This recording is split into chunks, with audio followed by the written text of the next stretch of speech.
So this is session 2 of however many we end up having of the Sword, the Crown, and the Unspeakable Power, the Blood on Our Hands. Last session we only got the character and world creation because of the nature of the game. But in this session we will actually start playing the game. I want to begin uh with some like I want to begin by figuring out like what your characters do on a day-to-day basis. So let's have a quick montage of that, if that's okay. So let's start with Miranda.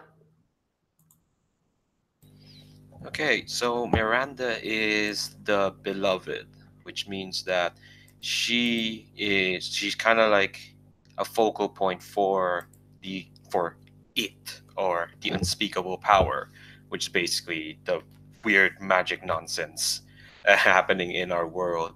And beloved also means that she's kind of like a religious figure slash cult leader slash conduit for all sorts of horrible things that happen. And specifically, Miranda leads a group of people called the Murmuring Chantry. Basically, their thesis is that because in our world there's this miasma that kind of comes out of the ground, comes out of the earth, whatever, and it's kind of proven scientifically that it's toxic in some ways. But the Murmuring Chantry believes that there's there's a thing that lurks underneath the miasma, the earth, whatever, something that that whispers, that speaks out to believers, and her group is dedicated to learning and deciphering what's being whispered. And so her part of her day to day is she's mostly concentrated on the kind of the researcher side, because right now her group is small. Like her followers are like 7 people specifically, because the thing is she came from a rich family and doesn't do well for a privileged person to suddenly be like, I'm gonna start a religion. Not many people are gonna follow her that quickly. So I think most of the day to day is wherever the Murmuring Chantry is holed up.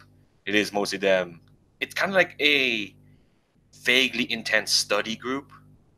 Like maybe around the point where we catch up, we're they're reaching the limits of the amount of knowledge they have, what they can do with just the 7 people plus Miranda.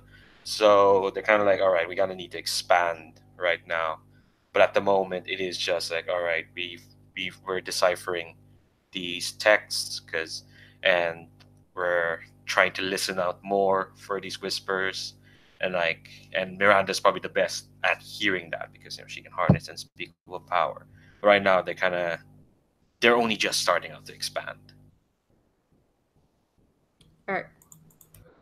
Severn, can you tell us your day to day and a recap of your character? Severn, well, I initially thought I could make Severn into some kind of court sorcerer, but that's not a thing. So I believe Severn resides somewhere like within the whole stronghold or capital or whatever of this place. And what do they do? I think they oftentimes they just seem to be shuffling around the corridors and like having tea with various people. Everyone always assumes that they're having tea with their clique, but no one actually knows who is a part of the clique unless they see like, because like everyone in the clique has like a I don't know, like a wooden sign thing that they could like flash at people that has like some kind of magic in there, so it's like you can't make a fake ID. But yeah, that's all Severn really seems to do. people assume that since they're a part of the Scar Research Society, that Severin does do research of some sort, but they don't know how or when, and no one seems to be able to like tell Severin what to do. And like where Severin is residing right now, or like just know really anything about them aside from the fact that they seem very lost oftentimes. Yeah, they're the adept, so can do magic as well, but does not have as close of a relationship with the Unspeakable Power.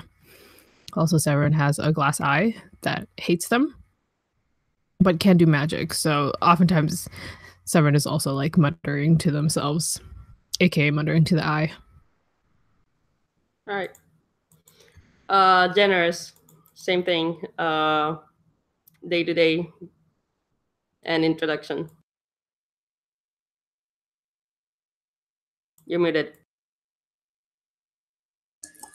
So I think I have a lot of court business to take care of. You know, there's all of the practical stuff of being the ruler of the kingdom, and I take a very hands-on approach to it because I don't entirely trust anyone else not to be undermining me in some way. So I have a lot of meetings with various tradespeople that our community's wealth depends on, and with the mercenary groups, and with various leaders of prominent families and all this kind of stuff, and passing judgment on people that have disputes and all this kind of stuff. So I have a pretty full schedule of kind of courtly activities. Some of it is I'm envisioning there's some sort of a throne room where there's like public business that takes place, and then there's also kind of backroom meetings with people that I need to negotiate with for one thing or another. All right. And then Rook, how's your day today? Yeah, good question. I think that day to day, people see Rook going,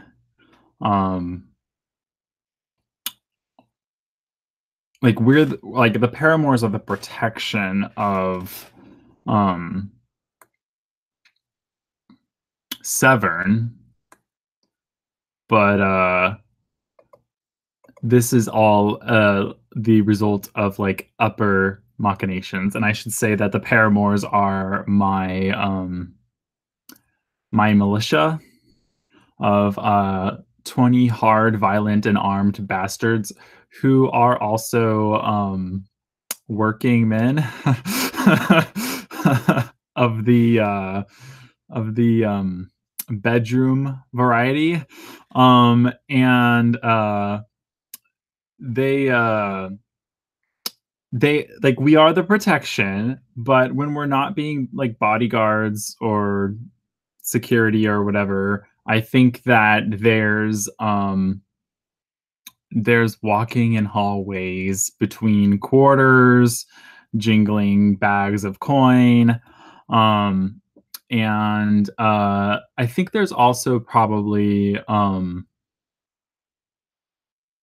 like I established that like stable boys were in on it somehow. So I think that there's also some honest work in the stables, taking care of horses and kind of splitting that burden, like taking shifts doing that. So I think that Rook is very much involved in that sort of routine.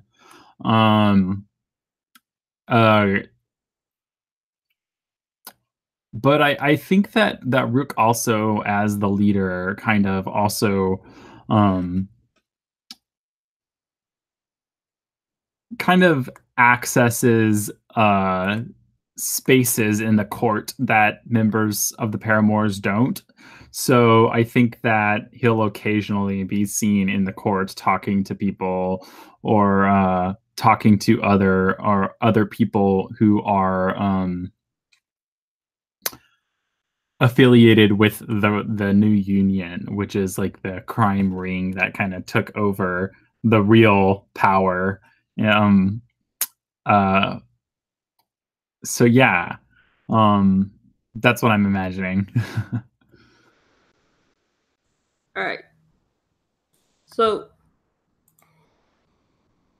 I would like also from each of you to name, and Stentor has done this already, Generous has done this already.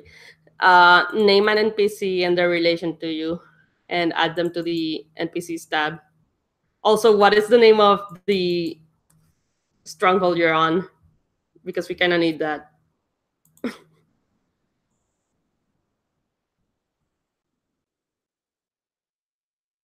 Oh, and the one that Generous has is, can you explain her? Briefly? Yeah. So Amana is my daughter, father unknown, and she's a couple years too young to actually take the throne in her own right. And so I want to, I'm concerned to hang on at least long enough for that, because I'm worried if there's like a regency kind of arrangement that our lines power control over the kingdom could essentially be lost. All right. Whoever wants to go next, you feel free to do so. Yeah, I think that Pitor is one of my paramours. I think he's the one who Severn saw me kind of being hard on. Pitor did not get payment after doing the good work, and I kind of led the paramours in, forcing them to have this career dampening punishment, so that they would take it more seriously, of where they had to expose their goods. And yeah, that's a thing that happened. That is probably still causing some grudginess. All right. Then we have either Whisper or Cordelia, whoever wants to go first. Yeah, Cordelia is Miranda's mother. She is the matriarch and the leader of the family Laguna, which means that she's kind of in charge of a lot of the shipping and transportation within our stronghold, because the family Laguna are like a very wealthy, rich sort of uh, guild slash company slash family business, but they're just a business. And Cordelia is quite no nonsense and practical, mainly because she kind of took over after a weak period in the family, and she's kind of the one that kind of is bringing them back from the brink. She's still in the process of it. The family is rich, but they could be richer. They could be a bit more protected, and so she's kind of seeing this nonsense that Miranda is caught up with as partially like just eccentricities of youth, because Miranda is kind of like young and fallen for this cult thing that she's doing, but also it kind of like, because also Miranda's not the eldest, nor is she the eldest daughter. It kind of solves the problem for Cordelia, that she can do her own thing for now, and maybe use her in the future if this cult thing kind of ramps up. Anyway.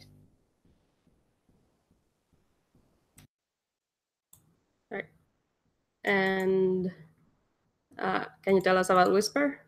Yeah. Whisper is. Oh, you're roboting pretty hard right now.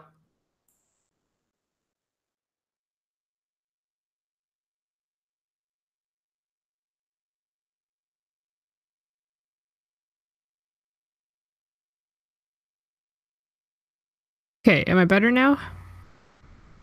Yes, you are. Perfect. So, Whisper is separately in the SRS, SRS Essence Scar Research Society. She also resides. I saw that everyone made women NPCs, and I was like, well, for me to break the trend. No, I'm kidding. I was gonna anyway. Yeah,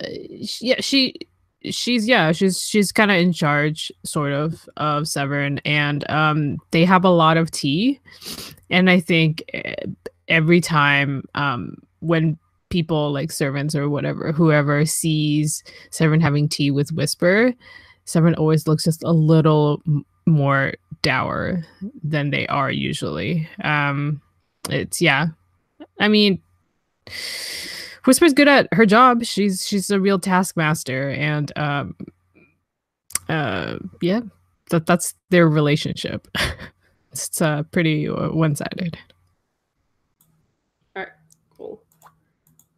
And then someone put the Pinnacle, which is a royal stronghold located on rock outcrop overlooking typos the land around it. So,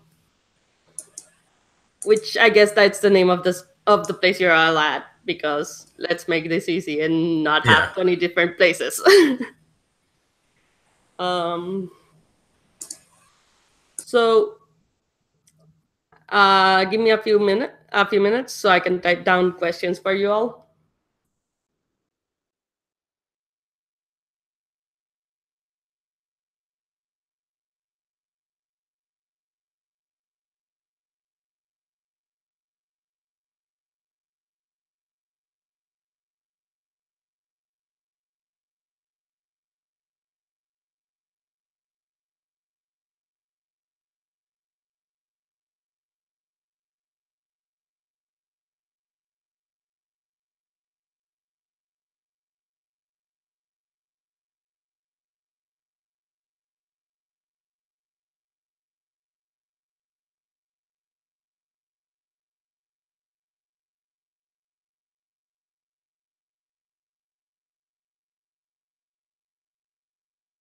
Okay, and if you could read the chat as I go along, because I will post them in chat, and please read them out loud for our total of 0 viewers, even though I posted this.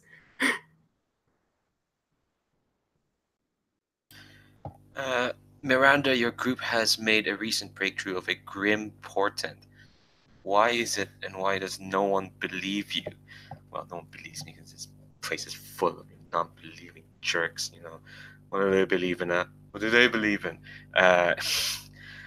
Okay. I think this is very much this. I think this is the first proper breakthrough they've had. Like, it's a lot of because this cult kind of was an old religious order that Miranda found the history of, and it's like, oh, let's fucking revive this. And grim portent. I think it's very simple. When they do this thing where they kind of waft into the miasma and try to hear what they're whispering. Usually it's a bunch of nonsense, but they at some point this one message just keeps repeating again and again, and it's clearly the same one. It's the same syllables. It's the same kind of words. So they spent their time translating it, and they finally just done it. And it's a very simple sentence. We are coming. We are coming. Again and again and again. We are coming. Of course, why no one believes them is because, one thing, there's 7 people, and also the makeup of their group It is a lot. It is a lot of other rich kids. Honestly, it is. So no one's taking Miranda seriously yet, other than maybe one or two people. So that bunch of young adults going, "Oh, something is coming," when all they know is just something is coming. There, it's very easy to just not take them seriously. No, it's not a season. It's a we. Not.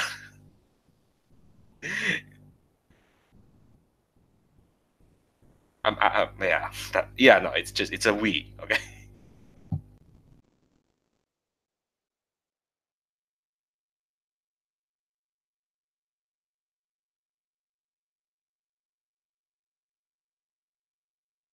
I posted a question for Severn. Severn, the captain of the guard, Lockhart, was recently caught in a scandalous act. What was it, and why is it a big deal? Yes. So, was Severn there, or did Severn just hear about it? Lockhart.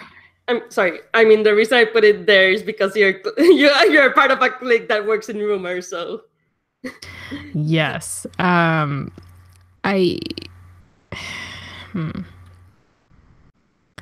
Scandalous act. Scandal, so juicy. Let me think about this. Let's see.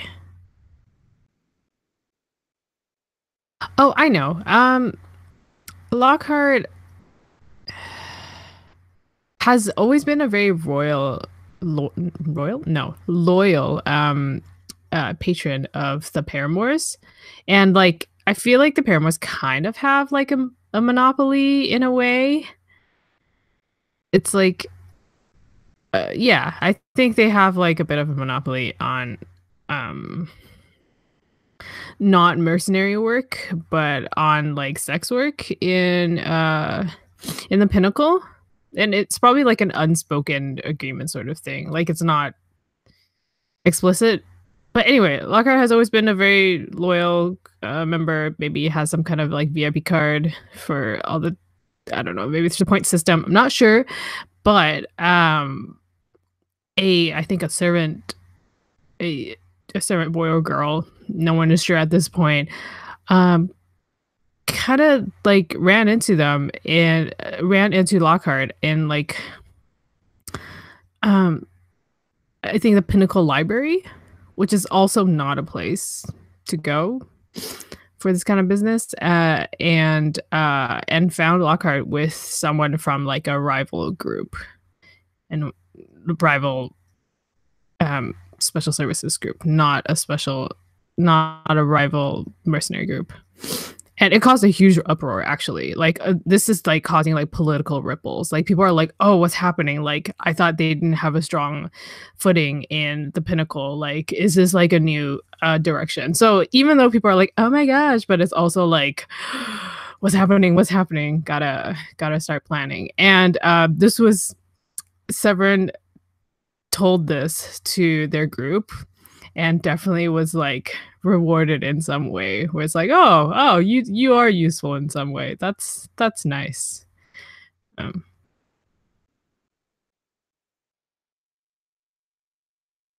Yeah. If you want to come up with a name for your rivals, I'm totally down. Because Paramours is too good. I don't think I can top that.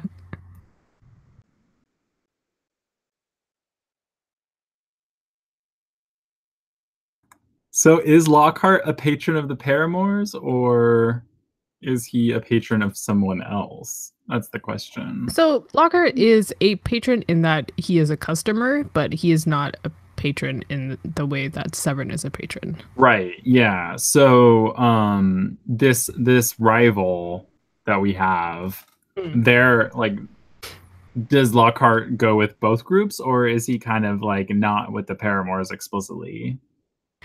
I think he's always been known to be a very loyal customer of the Paramours. Okay. Yeah. So, and the other group, I think their influence is mainly like outside of the Pinnacle. So still within the country, the state. I'm not sure what we're calling ourselves. Maybe They're the lascivious.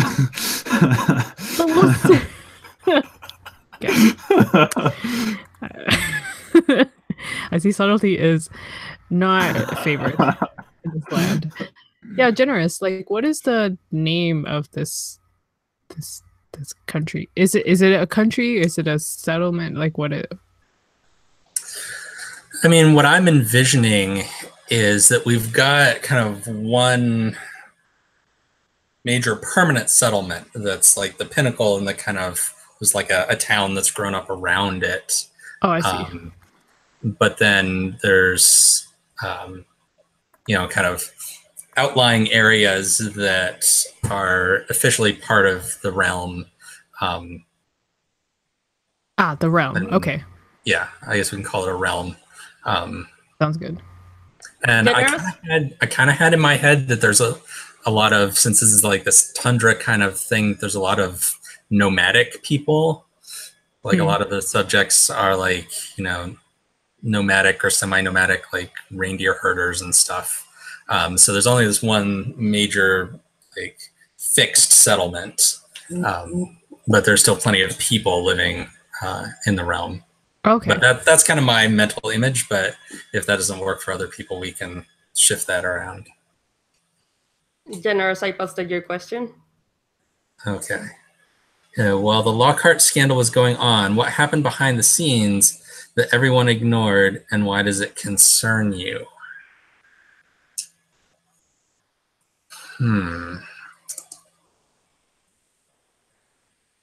So I was thinking it might be interesting if the this rival group called the Lascivious, if they're not part of the new union that kind of took power, if they're maybe part, or if they're maybe coming from the outside or something, just broadcasting or something.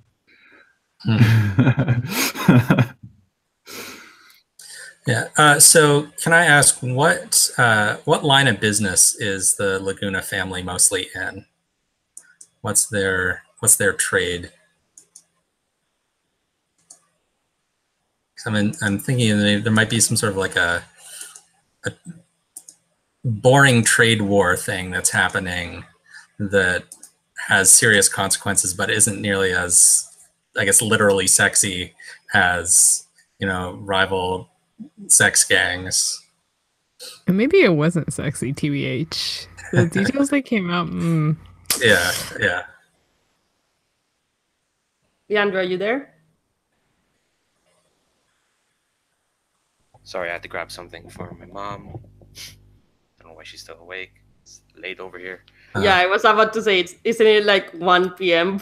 or 1 a.m. for you? Yeah. Nah, don't worry about it.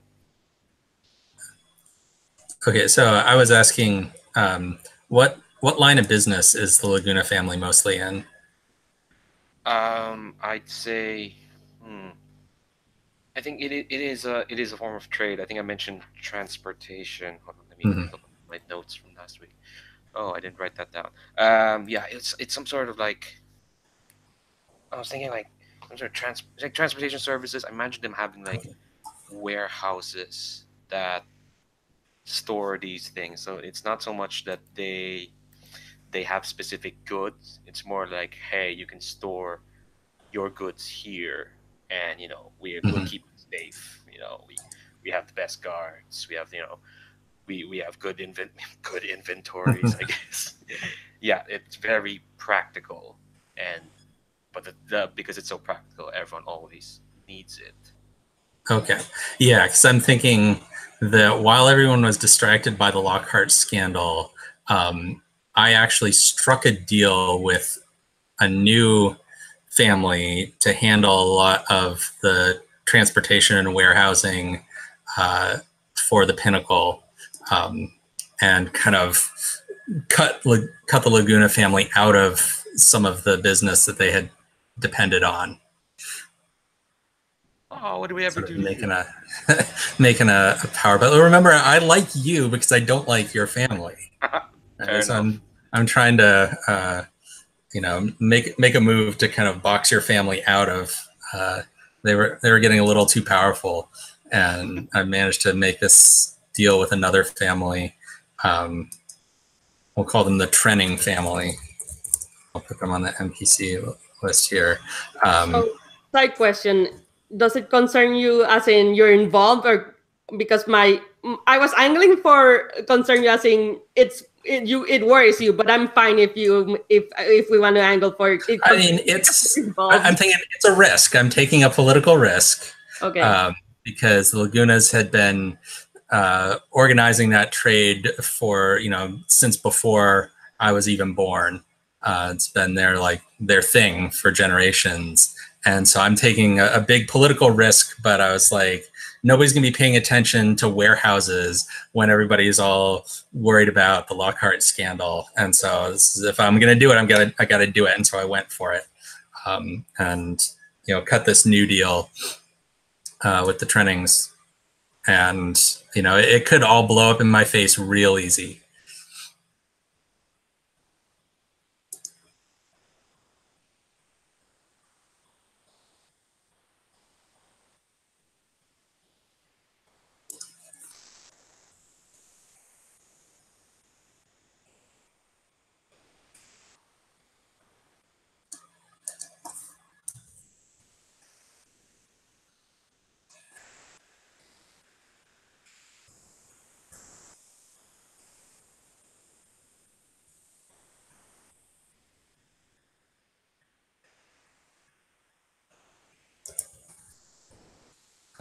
And I added that to the NPCs.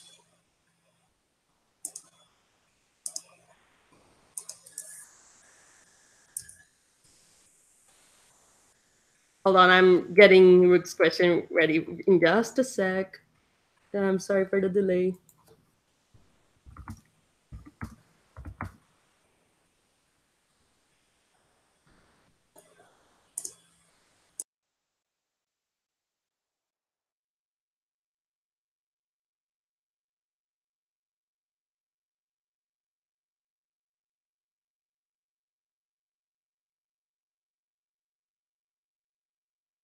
Okay, now I have it.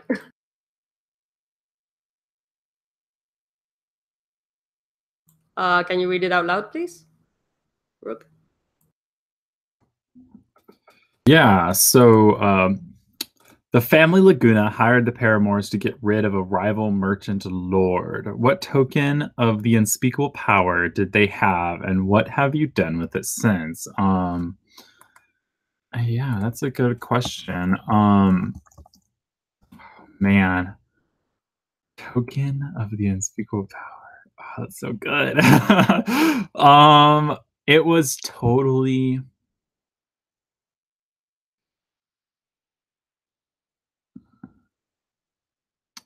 Oh man.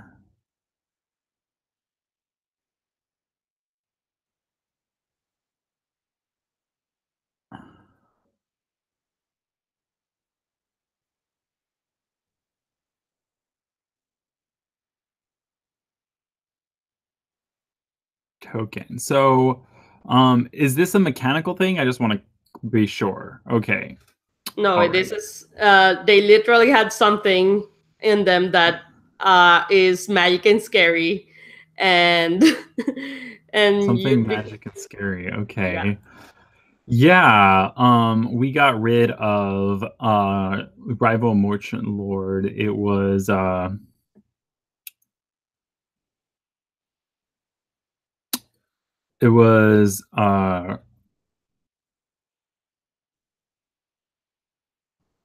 Gligero was the rival lord, and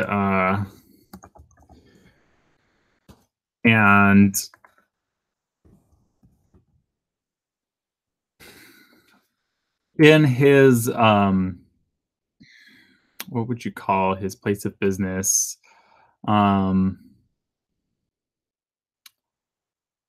I think his business was a place of weird things.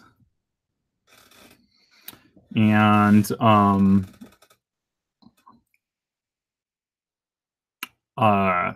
his maybe like a bazaar is what we called it. And it was like jam-packed full of just nonsense stuff.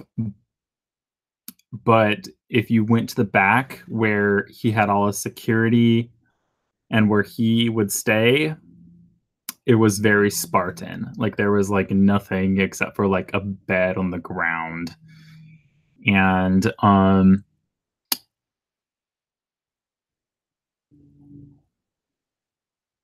in the struggle, the bed got knocked away and there was a hole in the ground underneath it.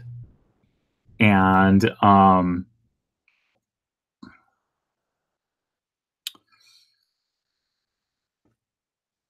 in that hole was I think it was I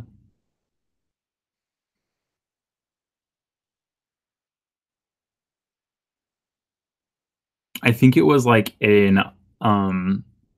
shiny black orb.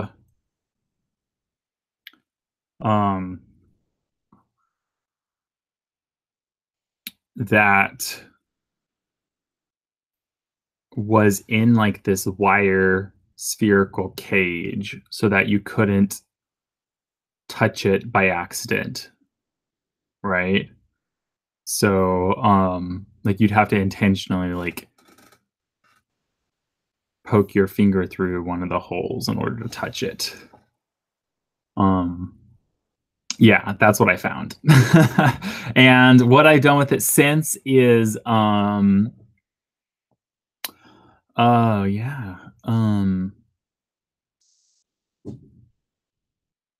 I think that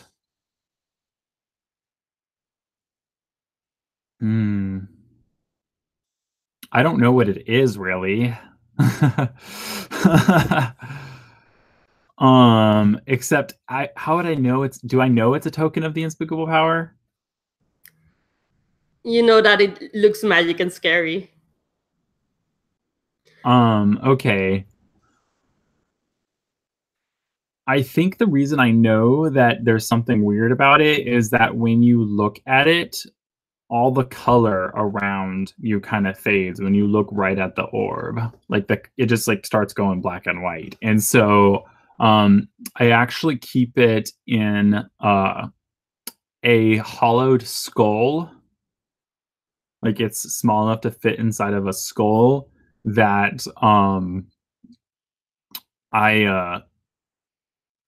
I have mounted on my horse,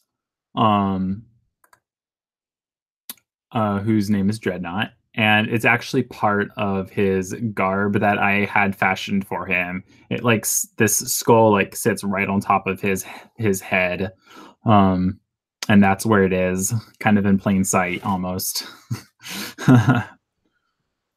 All right. So, let's see. Oh, and Gligaro, did you kill him or did you leave him alive?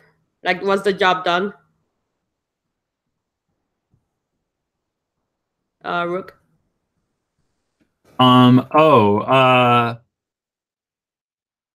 This is just a side note. Did we kill him or not?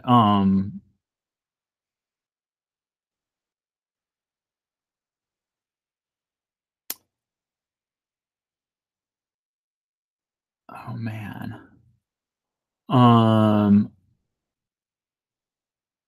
What's my relationship with the family Laguna right now? I don't have one. Yeah. Do I? I mean, I know they hired me for this, but no, didn't they pick me for something? I just want to make sure.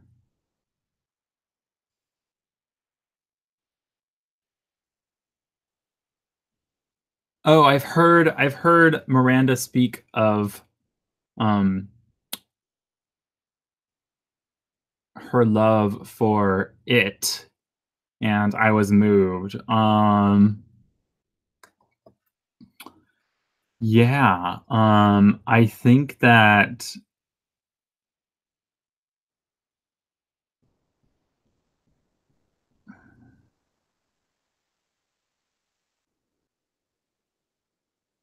oh man. Yeah, I think that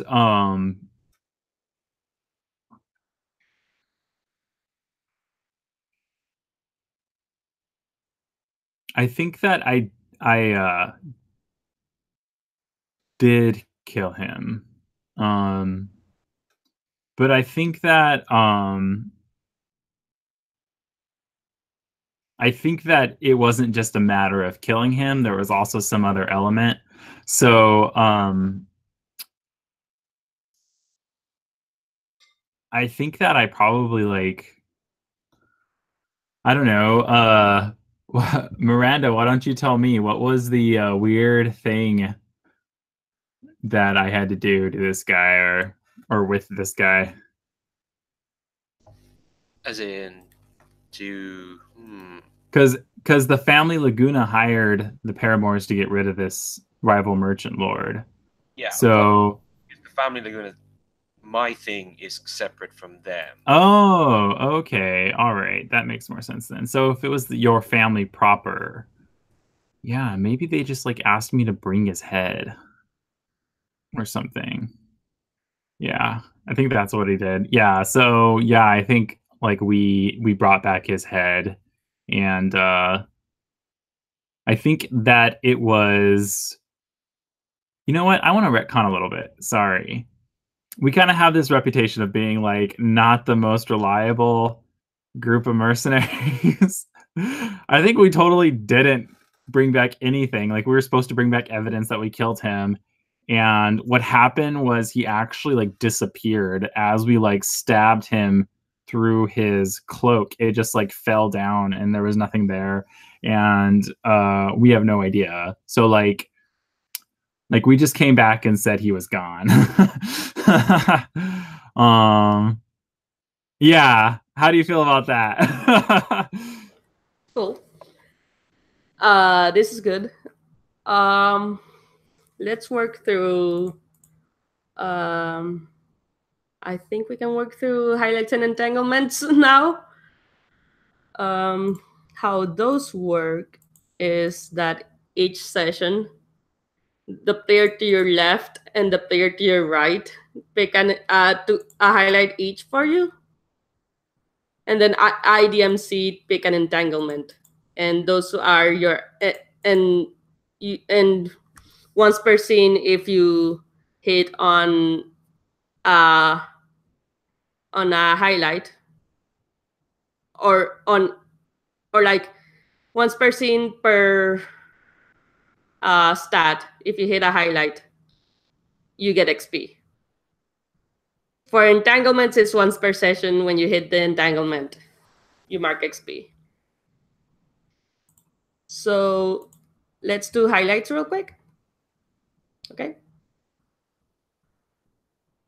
And so let's go through the character keeper and figure out who's on our left and who's on our right, and wrapping around for those of us who are on the edges.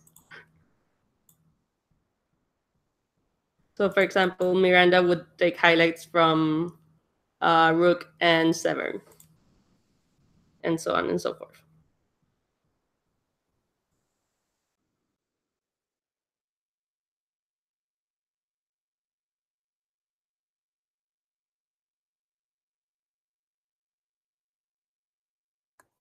Sorry, I'm confused. Oh, it's basically exactly like Apocalypse World, but like as in the concept of highlighted stats. Okay, so I choose to highlight the stats of who? One stat from Miranda and one stat from Generous. So my neighbors, basically. Yeah. Like if we were sitting around a table. Okay. Yeah, and I'd be highlighting Severns and Rooks. Correct.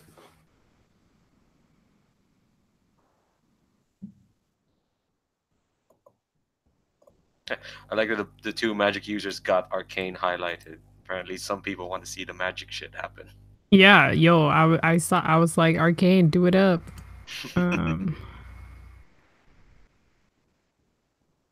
Actually, I would like you to be wily Generous.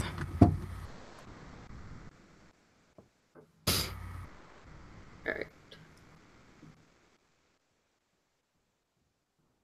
And Okay, I still need one more. I don't know who yes. didn't. Yeah, I was hoping there was a discussion on up other than just okay. There we go. Wow, fierce. Okay. Hashtag rude. Okay. Actually, rude. Yes. I like encouraging people to use their bad stats. It makes things more interesting. Oh, let's just highlight your arcane next session and see what happens. All right.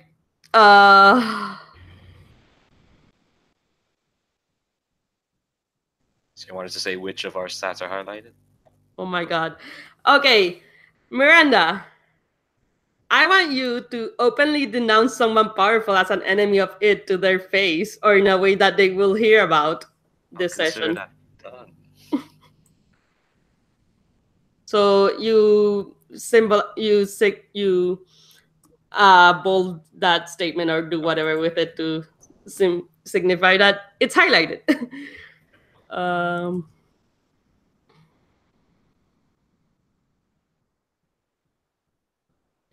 Severn, I want you to sell your arcane power for a price to someone rich or important. I'm gonna have to look at the other playbooks now because all right.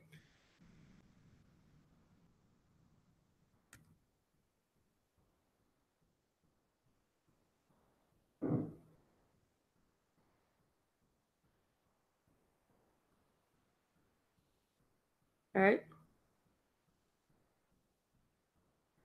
So, generous, I want you to seize greater power no matter how petty, though it may put someone off this session.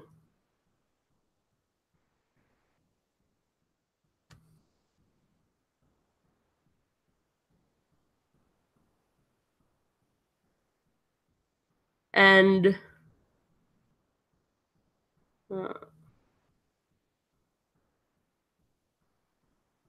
Brooke, I'm gonna go simple and say sell your malicious power for a high price this session.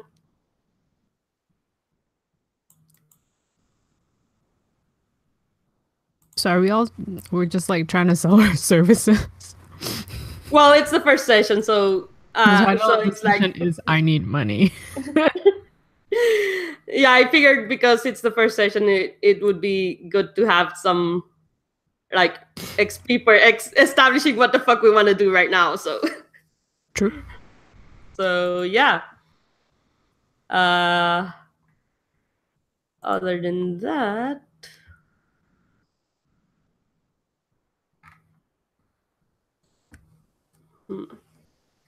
you are all in the stronghold of the pinnacle.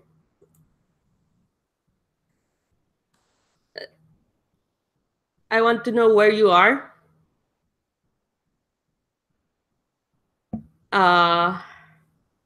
And what you're doing that's not ordinary.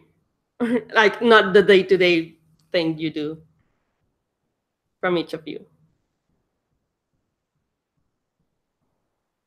I'm gonna have a meeting, which I guess is pretty normal. But I am having a meeting with Miranda. Nope, not Miranda. Cordelia. Oh, nice. All right. We've never seen each other before. Well, she also doesn't seem like the kind of person to have tea. But yeah, here we are. All right. Let's play this out. All the others, please think of like scenes you want to have. So I think in this case, Cordelia has summoned you. You're not, or you think you're not quite sure. Whisper's the one who told you to be here, right?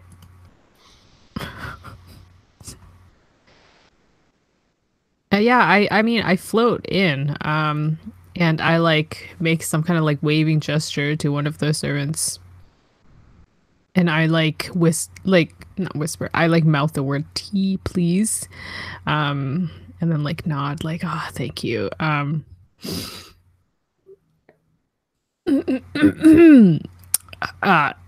Madam, You came. That is good.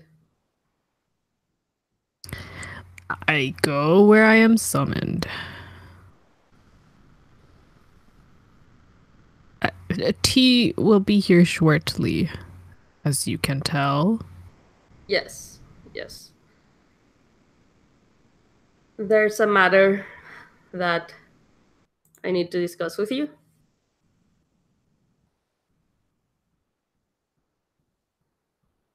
Please, I do have a lot of opinions on various types of biscuits.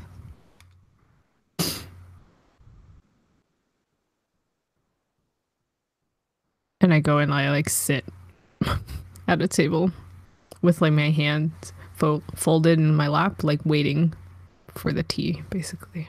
He eventually arrives. Yeah.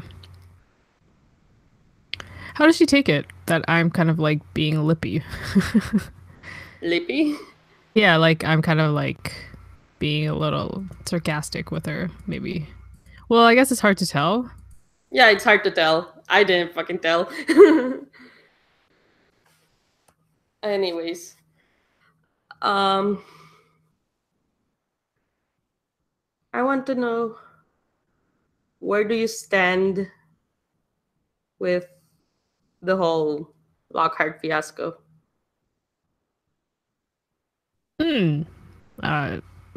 Most exciting. It's been a while since we had such a big scandal. But surely you didn't summon me for my opinion on Lockhart's sexual prowess. No, not your opinion specifically. Your opinion. Like,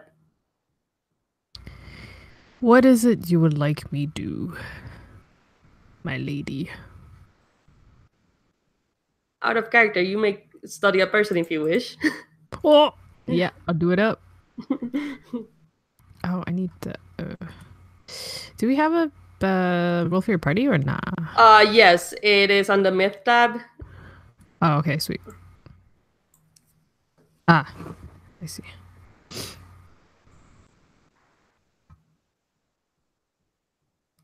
You think that you're. Oh wait, no. Oh no, it wasn't your. I'm looking at the wrong character sheet. I'm sorry.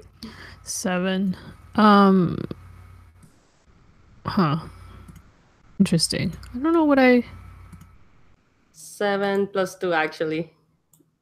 Okay, so it's a 9. I'm trying to find my copy of the the basic moves. Okay. Oh, I think also I think Rick is supposed to roll for the patron move. But anyway. Oh yeah, I forgot about that. I knew I was forgetting something. I'm sorry. Though okay. that's only Rook. So Rook, if you want to roll your patron move whenever like during this scene, but let me know when your scene comes up. Please do so. Okay.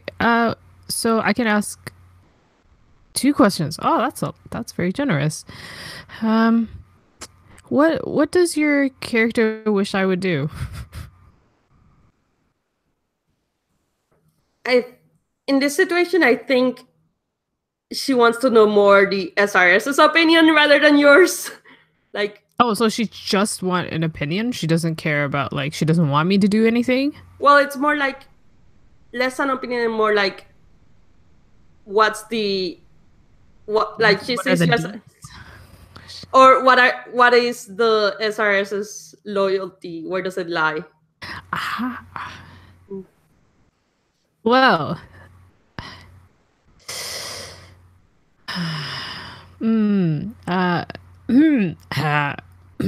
it's great tea.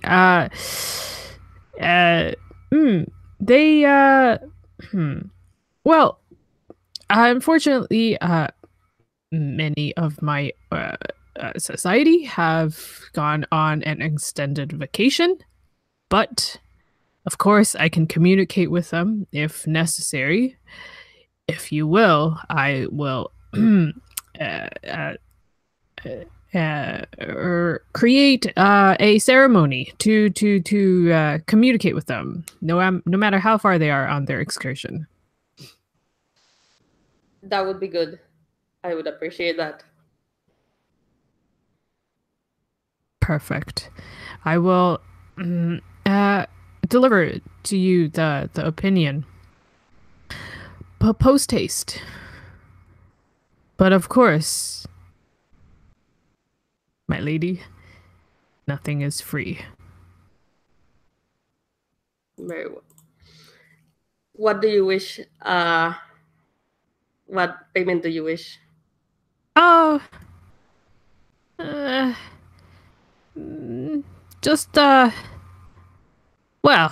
I can't quite think of it right now, but I shall deliver my request to you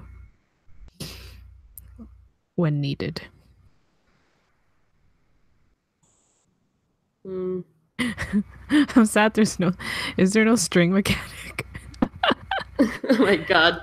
This isn't How do you- Monster Hearts. how do you like do politicking if like there's no Well- is there a mechanic for like pull on people? Is that a thing? Persuade with leverage. But Oh, I see. and also instantly a person you can ask, can I actually trust your character, or could I get your character to? Oh, right.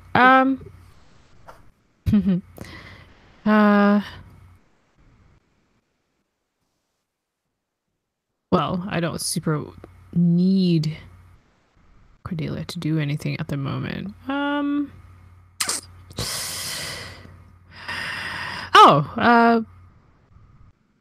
What is your character's current plan regarding the Lockhart sitch and the lascivious? Okay. So, I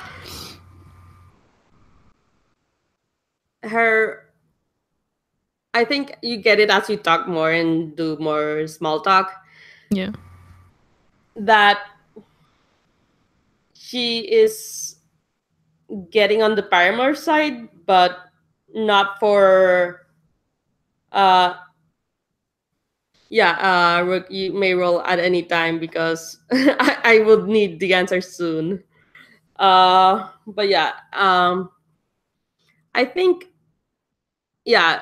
she wants to know, or like more less she wants to know and more like she wants to get the favor of the paramours.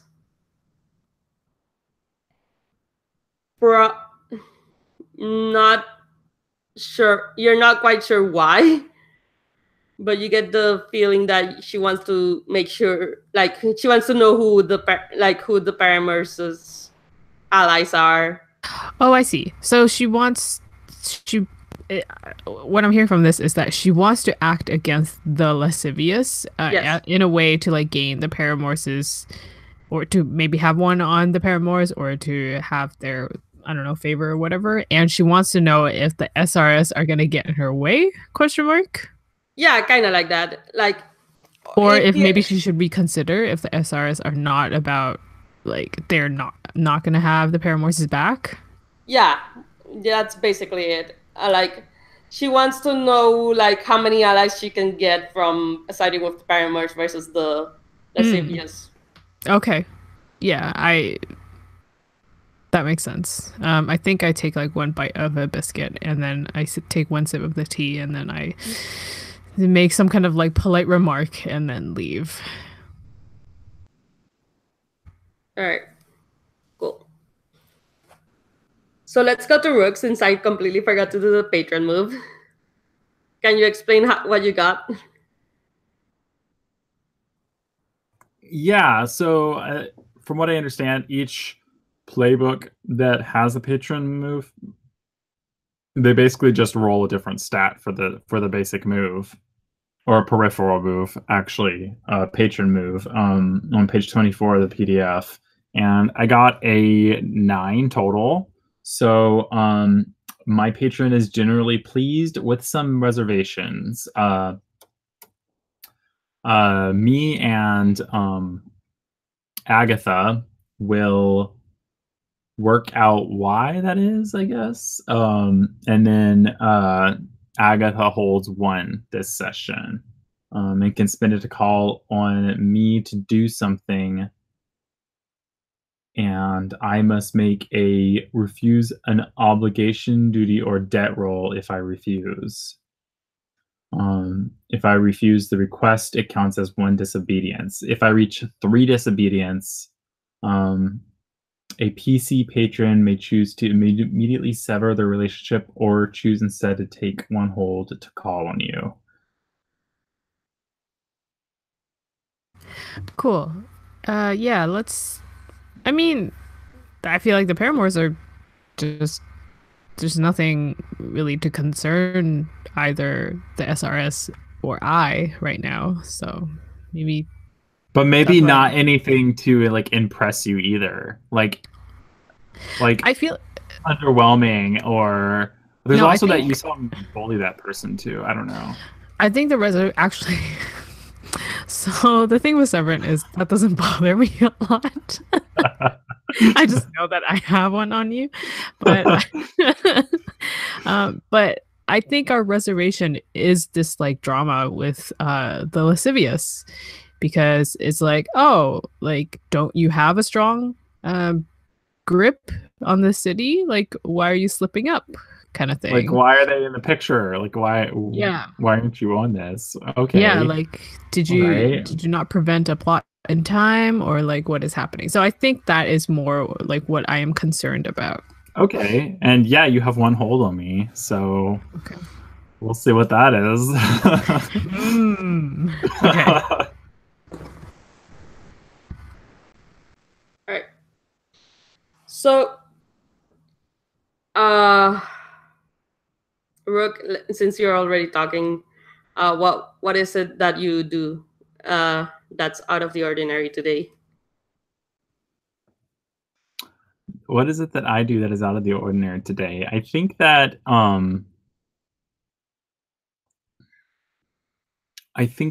what I do is I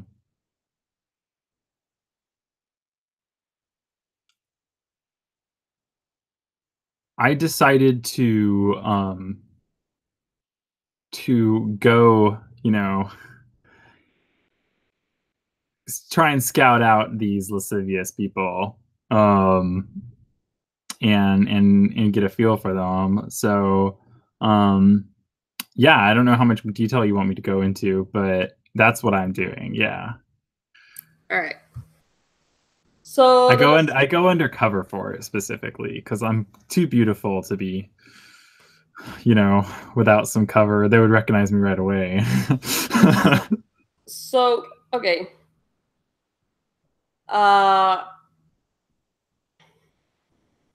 Getting their services. Well, are you engaging in services, or are you? I'm asking because this game has sex moves. So Sorry, Maria. I just cut out and just got back in after I finished talking just now. So please repeat. Okay. I don't know what Okay. happened. Do you have sex with them? Because this game has sex no. moves. That wasn't what I was planning on doing. I was planning on scouting. Okay, just making sure because sex moves are a thing, and I would need to know in case that happens. All right. This is not that deep of an infiltration. All right. So, how about you face the rest?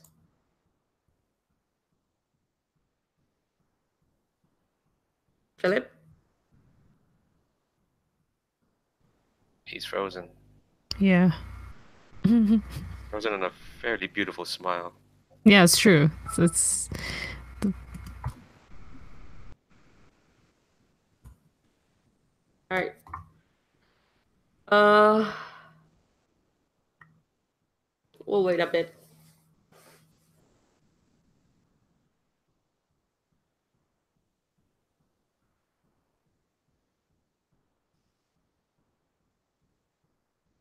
Oof.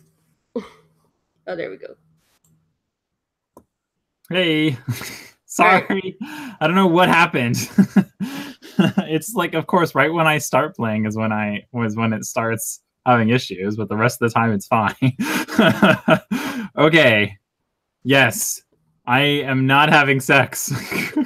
Okay, you're facing duress. I am facing duress, I guess. Yes. Yeah, because yeah, doing something difficult. Yeah, it is difficult because normally we're all about flaunting, and this is a situation where I'm, trying not to do that. So I guess I roll plus steady. What's my steady? also clear your Plus dice one. if you're not re-rolling. Why do I have so many on the table? Okay. Yeah, that's my question. I don't know what happened there. All right, so 2.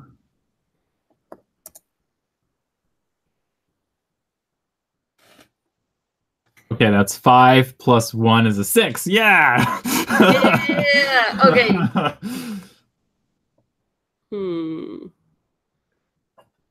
All right. Yeah, I'm imagining that I'm in like this grungier getup where I'm not wearing my beautiful golden cuirass. Unless you want me to be wearing that. But yeah, I dressed down for the occasion. Yeah, that makes sense. And I think what happens is that tell me how you plan this investigation to go. Like, okay, what I planned was I wanted to put a face to the name that I had heard going around of this other person who Lockhart had been with. What was their name though? Do we have an idea on that? Who this was? I didn't give a name. yeah, there's no name so far. Okay, all right. I think that their name is what letters are we using here so far? W. Let's go with W. Okay, his name is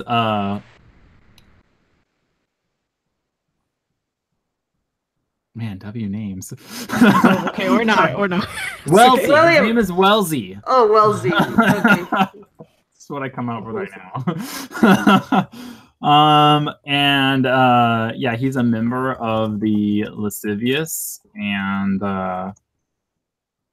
that's all I knew going in, and I just wanted to put a face to his name, and so I dressed down. I dressed in this like burlap hooded getup, and I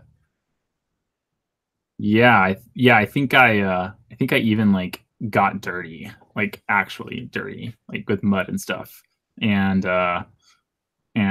went in to try and like scope it out. Did you bring I don't anyone know. else? I don't think I did. I think this was like very much like a solo mission. Okay. So here's what happens. You got in. You're in.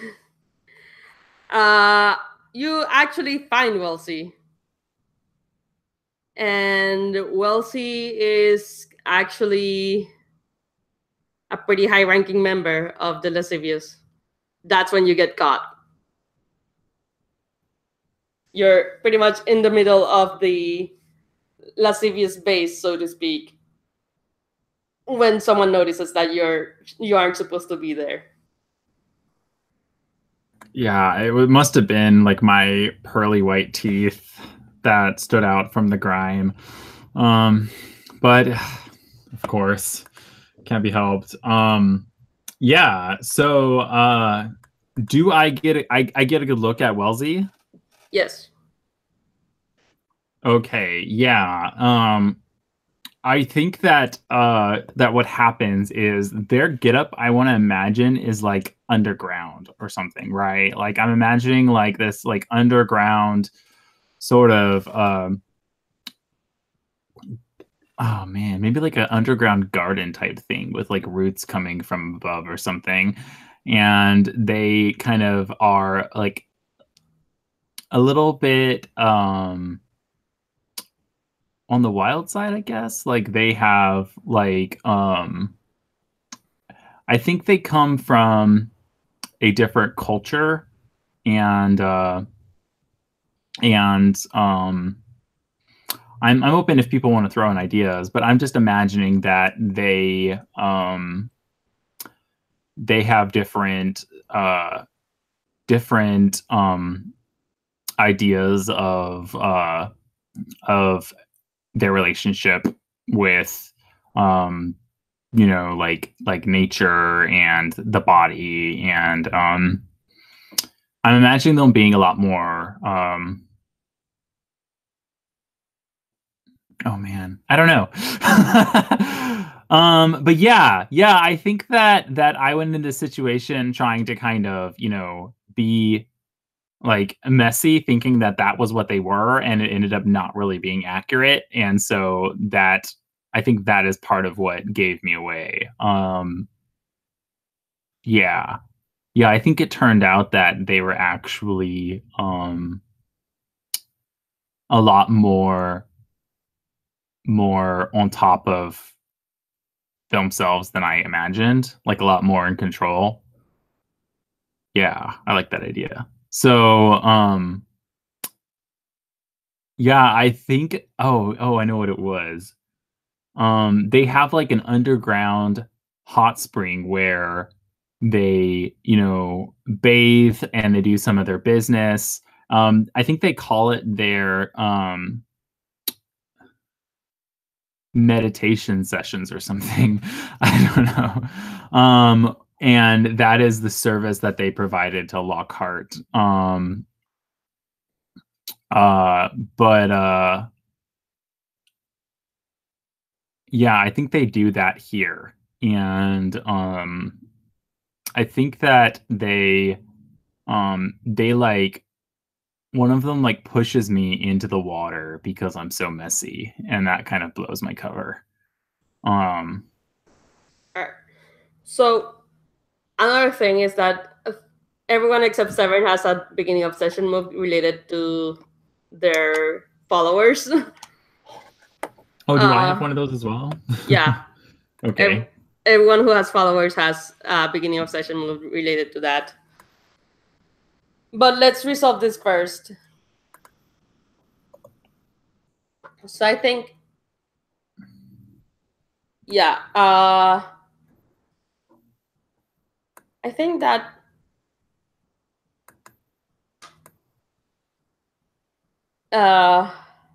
we're gonna cut from there. Like, you know who Will C is, but you get caught by them, and we can. Oh, I get captured. Oh, I like that. Yeah. Yeah. And we can elaborate more on that when we get back to me. Cool. All right, cool. Just making sure you're okay with that because it was a 6 minus. If we can make that roll right now, I apologize. There's too many beginning of session moves in this game, honestly. But okay. Yeah, that's what some of those extra dice were hanging around there. I was making that move, and I ended up getting a 9. So I get all the surpluses for the pinnacle, but then you get to pick one want to activate, and that looks like the want options are crowded, reprisals, or idle. And hungry. There's hungry as well. Oh, and hungry. Okay. Yeah. So you get to pick one of those to activate. But I get surpluses of 2 barter, active, 3 barter, active, industrious. No, 2 barter because then okay, so yeah. 2 barter, active, and industrious, but you pick one of the wants. I pick or you pick? You pick. Okay. GM picks. So, hungry, crowded, reprisals, or idle. Yeah, I think it's gonna be idle for this session. Okay. All right. Rook and Miranda. I rolled a 9, so that means, yeah, I get my surplus. Same deal actually as with the crown. Your surplus, but you can choose one tag from my want list. I have, let's see, desertion or disease, or does that -1 barter also? Something you have to activate.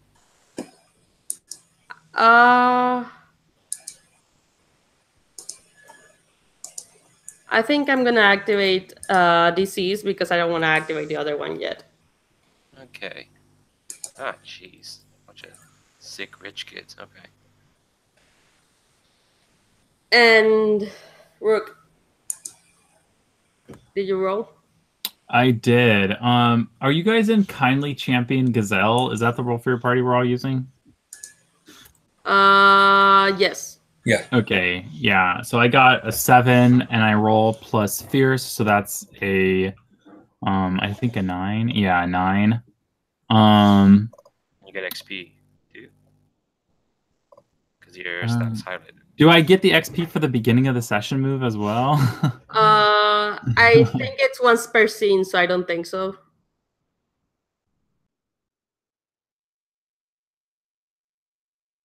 I could be wrong, but I don't know. Because it's not as much a scene as it is like just. Okay, so all right. So anyway, I got a total of 9, which means I have the surplus bonuses, but the MC will activate one want. So surpluses, mine are loyal and mobile, but the GM will activate one want, which are unruly and desertion. Well, I know what I'm taking. Yeah. After this thing, they're gonna want to desert. That is the want. Okay. They're going to want a dessert. Okay. All right, and that's basically what's active on your end. All right. I apologize for the messiness again, but now we. Do you guys want to take a break or do you want to continue? I would like a break, but Yeah, I could use a quick break too. All right. We'll be back in 5. All right. Okay.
Sorry about my connection issues tonight, guys. I don't know what's going on there. I am also going to go off camera to munch. But I'm here. Oh my gosh, that's literally what I went to do. It's to grab food. All right. I'm here.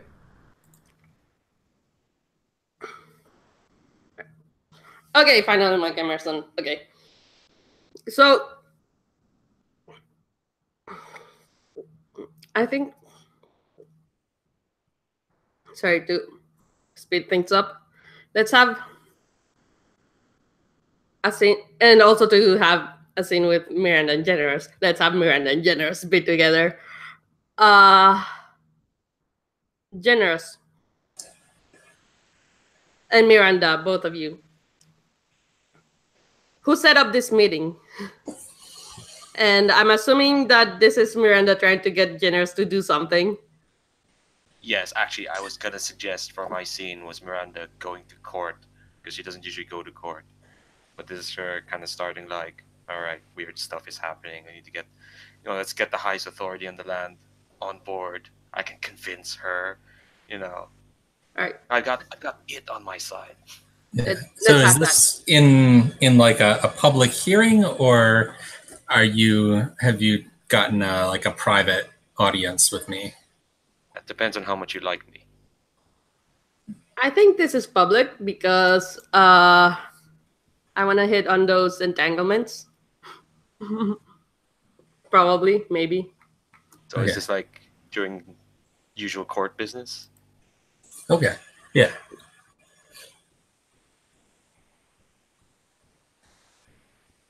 What's court look like? So I'm envisioning there's a seat at one end, and there's kind of a long hall, and there's a few of the kind of bodyguards basically are along the wall, and there's a clerk there, and so people kind of line up, and the clerk like takes their info of like who they are and what they want, and then kind of makes a priority list of all the people, kind of triages all the people that are coming to court, and then calls them up one by one, and like, in kind of formal language announces who they are, and then you come forward, and there's like a cushion. You kneel in front of the throne and state your business, and then I can, sometimes I'll call in other people like advisors and stuff, and then make a public pronouncement, and then everybody else. And there's the people there that have business with me. There's also other like hangers on and stuff that are always there just to hear what the public pronouncements are and try to like try to infer from the because since this is public, I can't always say exactly what I'm really thinking, but there are all these people that are sure they can like read me and figure out all the inside info from seeing how I address each supplicant that comes forward. Okay. Who just came before me? I'm gonna say that, let's see, just before you, there were two relatively wealthy like heads of families that are like reindeer herders, and they had a dispute over access to, there's a spring where they would both water their herds, and they had a dispute over access to the spring, and I had to resolve that, and I had to listen to them like explain the history of how they've used that spring, and they're like competing stories, and I called in a couple other people that know something about that area, and eventually and I'm going to say the ruling that I made on that came down pretty hard on one side. Like, it was not a like you know, split the difference, both people go away a little grouchy kind of ruling. Like I was like, you're right and you're wrong kind of ruling. And it made some people go, oh, whoa. Not the King Solomon thing of threatening to cut a... Yeah, no, it was a like, you got to get your reindeer out of the way because, you know, you don't have a right to that spring. I think Miranda is announced as now presenting Miranda Laguna, the saint of the Murmuring Chantry. And she is pretty much covered head to toe in these black and red robes. I have a picture in the character keeper there. And what looks like armor is just embroidery around her. All you can see is her face. Not her face, her eyes. And that's very deliberate. And I think she kneels in front of you, but it's obvious that she's not used to kneeling. It's kind of like a very stiff, yeah, right. Can't do this. What's the honorific that the crown has? I think I'm just addressed as generous. Like that's the only term that people address me by. Okay, I think yeah. I think for a moment, Miranda bows generous, and it was a very perfunctory bow. She just suddenly her eyes heads up, eyes got locked, and I think one first Miranda says is, I beseech you to hear of my cause once more, generous. Yeah, and I think because then traditionally I would like gesture for the person to rise, and I give it a second, like I wait a little bit, and then I gesture for you to rise, and I ask you, tell me your cause. Yeah, I stand up, and it's like, I believe the Pinnacle already knows of my dealings with the Murmur and the Miasma and it. And my group has made a breakthrough in recent times. We believe to have deciphered the whisperings of those who come from where the Miasma emerge. Sorry, I just got distracted. Your cat's in the background, rooting around. But yeah, and it's Miranda standing very tall, and she's very serious, and she's like, I wish to present my findings to you so that you may render us the resources necessary to pursue this breakthrough. And so I think so I'm envisioning that somebody from the SRS is probably here. Would it make sense that like Whisper might be here at court? I might even say Severn's here, because let's get everyone together, or as many people as possible together. Yeah, if you're here, I feel like, you know, as other knowledgeable people, I would kind of call you up to the throne area to hear the official report. Okay, yeah. I mean, if summoned, I go. Okay. Okay, and then I ask you, please give us your report. So I think Miranda summarized it pretty well, but it's like, yes, there are whispers through the miasma, and we have deciphered them through our extensive research, and they come with a warning. Simply the words, we are coming. Again and again.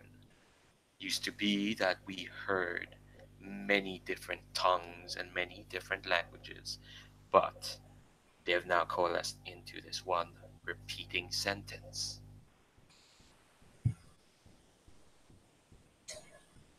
And can you tell us who we are in the words?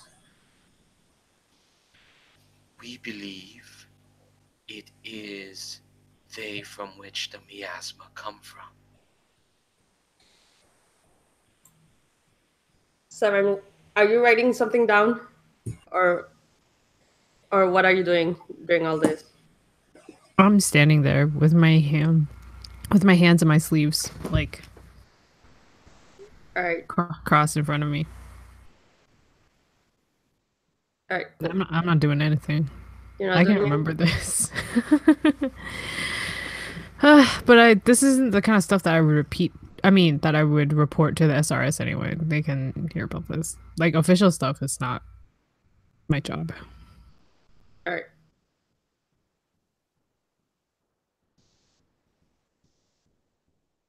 Continue, Miranda. I think I'm waiting for a response from that. Oh, That I'm sorry, generous.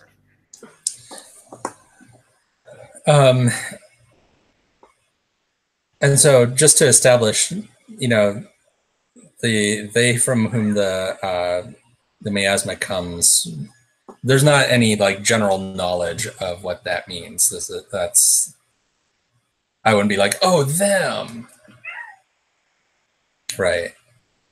I don't think so. I think it's Okay. mainly like It's still a mystery exactly who that would be. Okay, I just wanted to make sure. Okay, so and I'll ask Miranda. You mentioned resources. What kind of resources would you require to pursue this question further? Manpower and access to knowledge that our meager followers are not able to access on their own. And Miranda's gaze flits to Severn a bit. so. I mean, Servant smiles politely and nods at you, and then starts reaching out for like a cookie that's on the table beside us. Miranda, Severn's size looks weird to you. Sorry, my internet dropped. I didn't get all of that. Okay, so Severn wants to get a cookie, as far as I know, but their eye starts glowing a weird color. Sorry, I missed that. What starts glowing weird? Severn's eye, one of them. Ah, Jesus. Ooh. What do you do? But it just starts glowing. Yeah, It's not doing anything yet. it's not doing anything. It's just glowing. I think I'm gonna try and make it stop glowing. I'm gonna harness the power.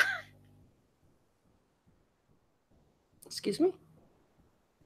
I have a move called Harness Unspeakable Power, which I can basically harness Unspeakable Power to achieve an aim and make some minor or tangible way. I kind of want to, well, if Agata's already, I kind of want to try and mess with the eye. Sure, I mean, it's Kanto, it's not me. It's not my problem. Okay. I mean, I resent that you're not telling me first so I can pluck the eye out for you to battle with each other, but I'll count that as Notice that your eye's glowing. Oh, trust me, I know, but You're not gonna intervene, and it seems to be doing something in my presence. listen, I don't. It's like Kanto and I are roommates. We don't get in the way of each other's lives as much as possible. But yeah, go for it. Okay. Go for it. Okay. Yeah. So it's just roll, and hopefully, okay, that's an 8, and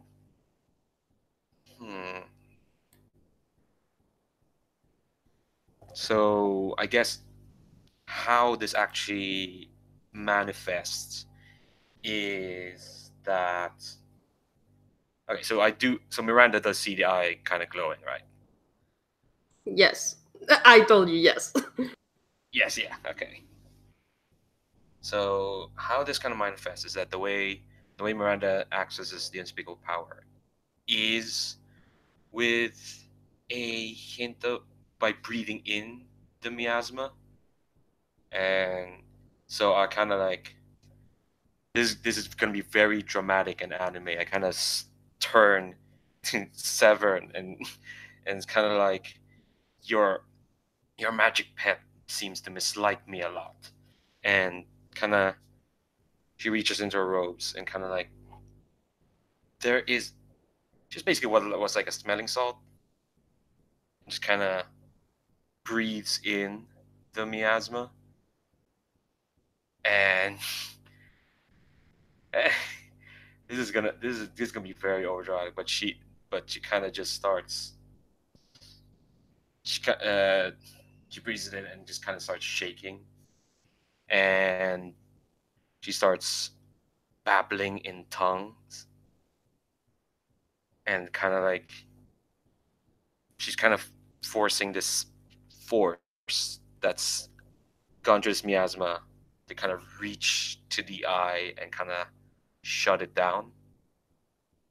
And according to this move, on a 7 to 9, the MC will also hold one and may spend it on one of the following. And I Power read them. knows what you're doing and why you're. Oh yeah, go. All right. Should I read them or did you read? I read them.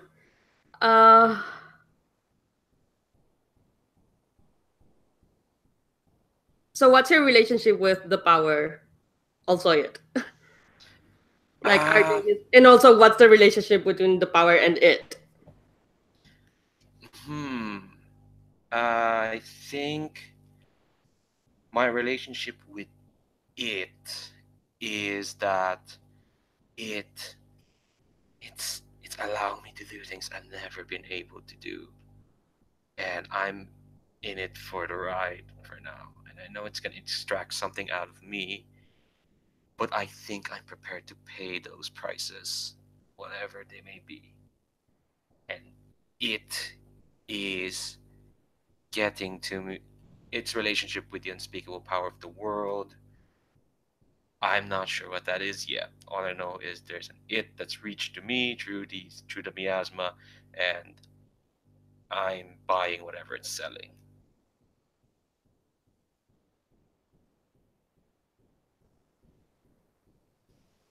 So let me get this straight.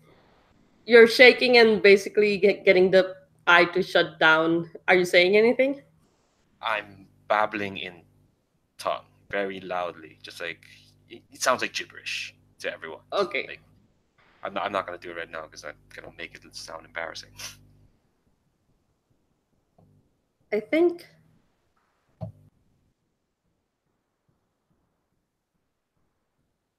you're gonna do it, but you get visions about what about the cost.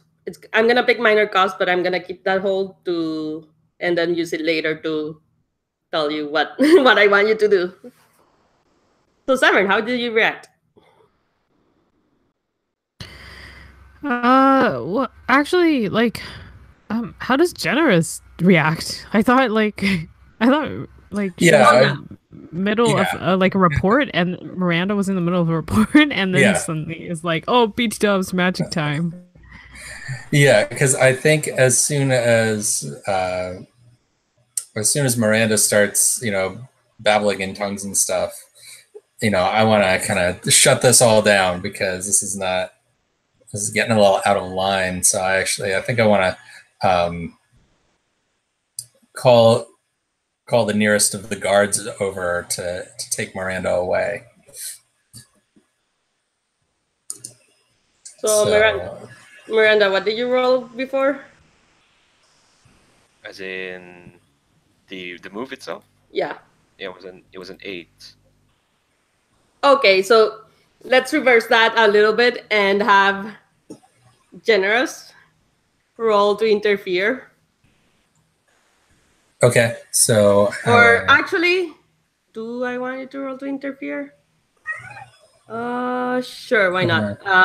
Okay, because I was also thinking it could be a, that move is its own thing, and then it's like a threaten with force if I'm calling the guards.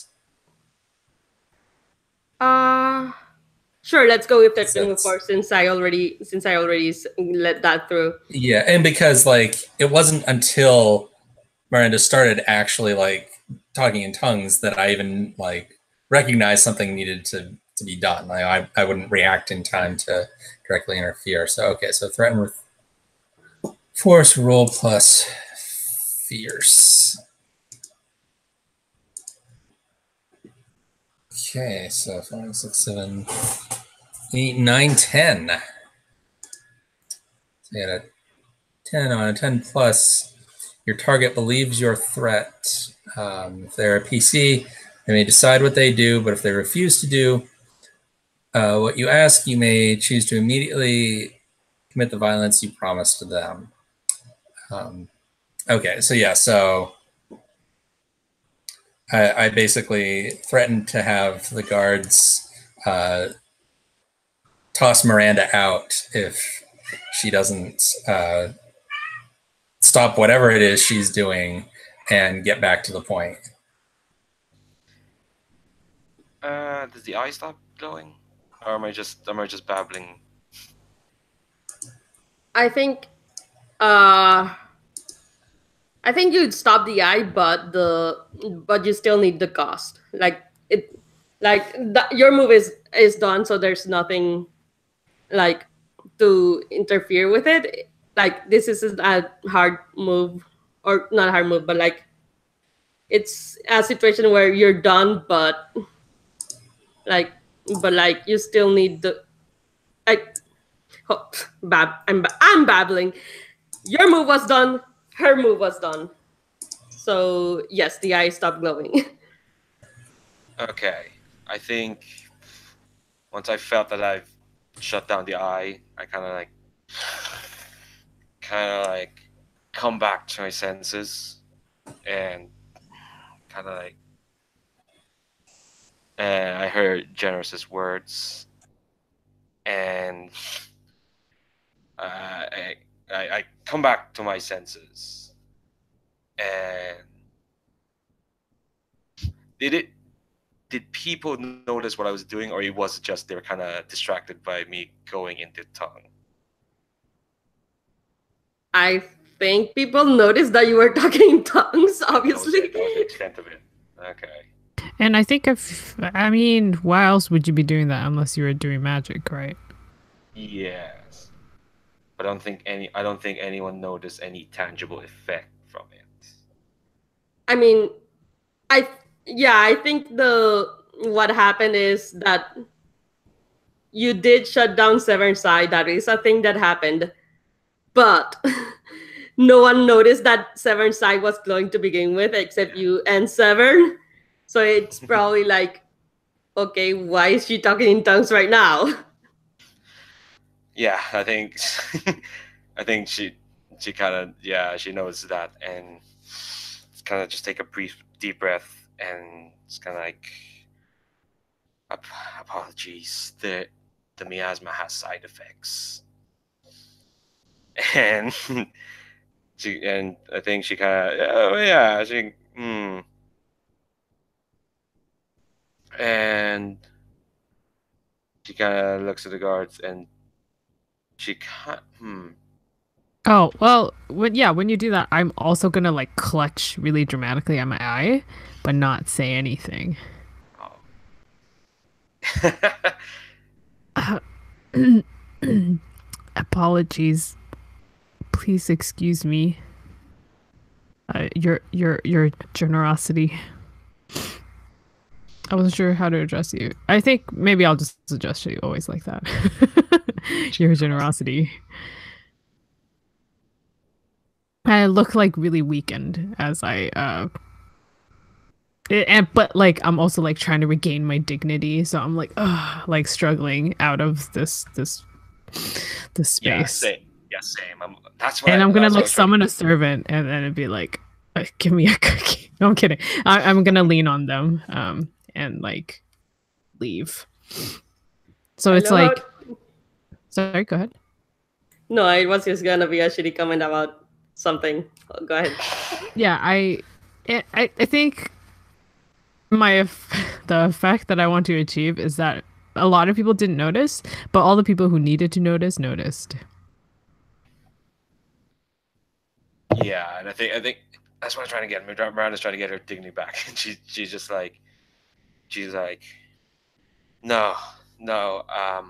I've said what I needed to say.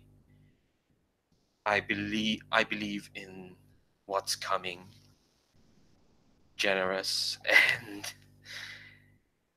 and I will be working to.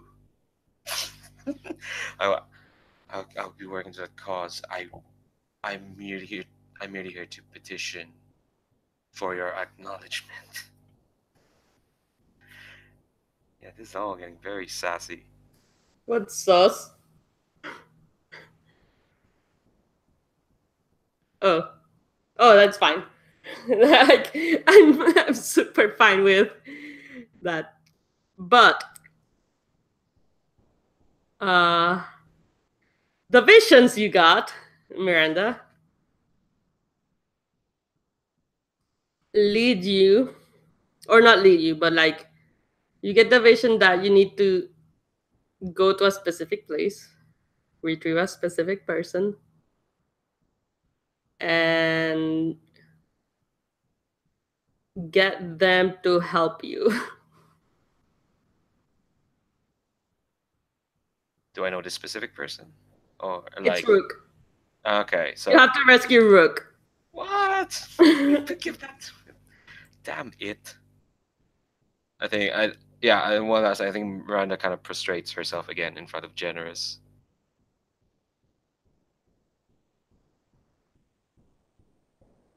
So I think I call over the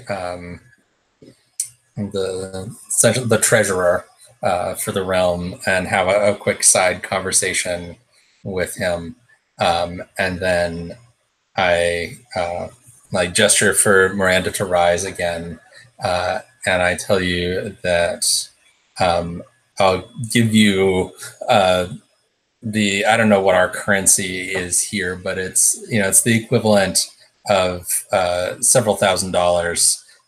But I expect a further report within a week of exactly what the them coming actually entails.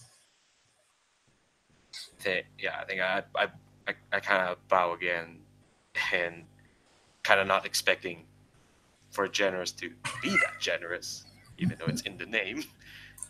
And it's kind of like I think my last words are like, we will not disappoint you.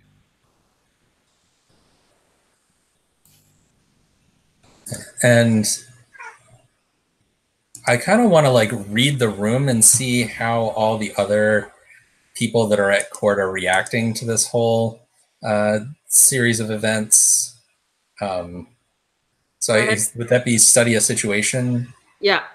Okay. So let's see. Okay. 6 add slime, which is 1, so that gets me to 7. So I get to ask 2. So I think the first thing I'll ask is who or what here could be a useful opportunity for me? What are you trying to achieve then? I mean, I basically want to see if the various factions that make up the court and that have people here.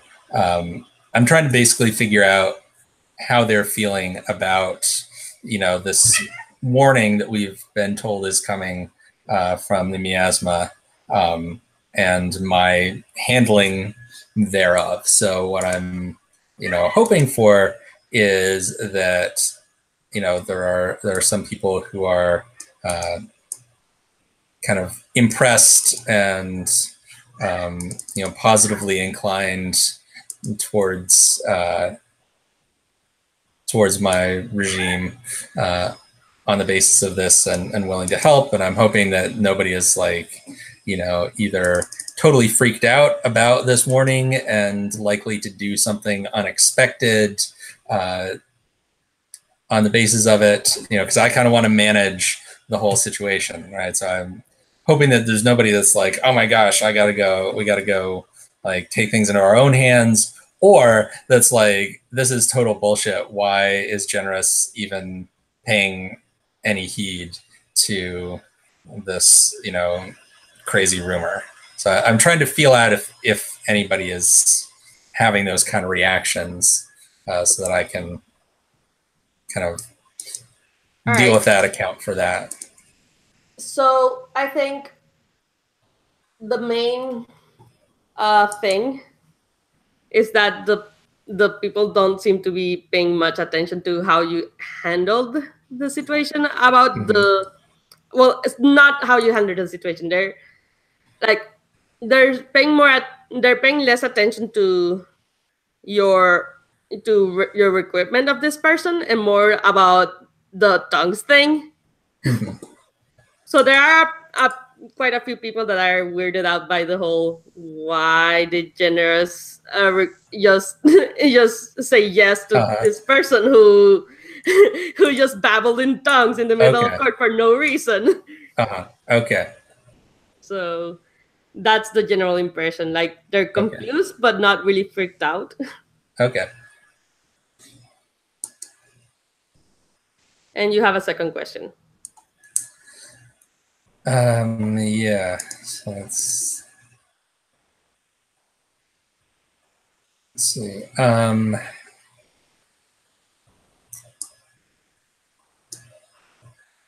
So who or where is my enemy?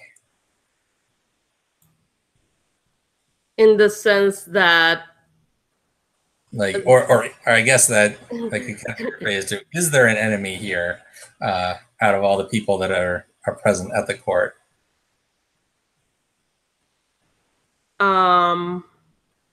This one's really tough to answer with because it's like yes and no. Like the people here are actively your enemy, but your enemies are, but like you get the feeling that there's enemies everywhere. But it's not really this room. It's more like in the sense that metaphysically maybe. Okay. But also not like I think the people in the room are more dismissive of Miranda than they should be. Okay. And that's how you get the sense of like this enemy is maybe something to be concerned about, but not but you don't get the sense that anyone, but you get the sense that not everyone doesn't give a shit. Okay. Yeah. Okay. So Miranda, back to you. Let's have you. Okay, tell me how you get into the lascivious place, and I want to leave it in your hands, Miranda, as to how like the state in which you find Rook. Okay. I think I am going to activate an honor move, and that's to call on my faction. I'm gonna ask Mommy to help me out, basically. And yeah, to roll that, I just roll plus how much honor I'm spending.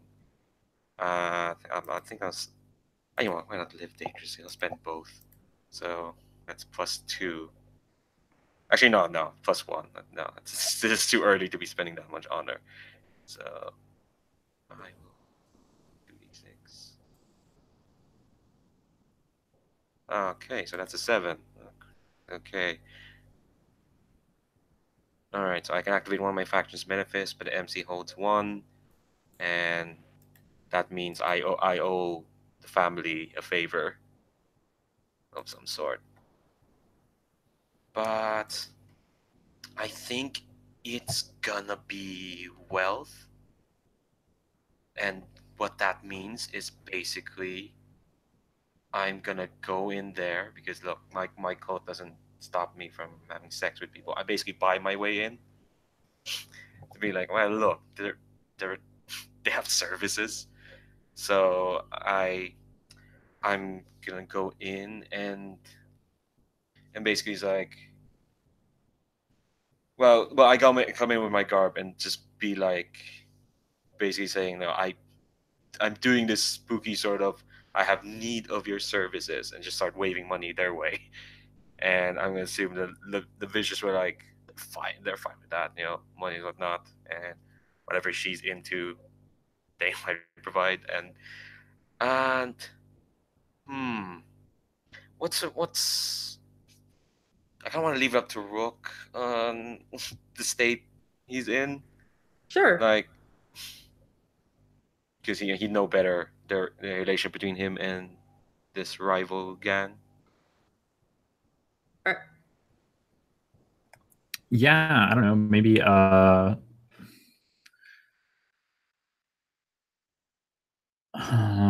what state am I in? Can I suggest it be out in the open so I can see you? Right. Okay.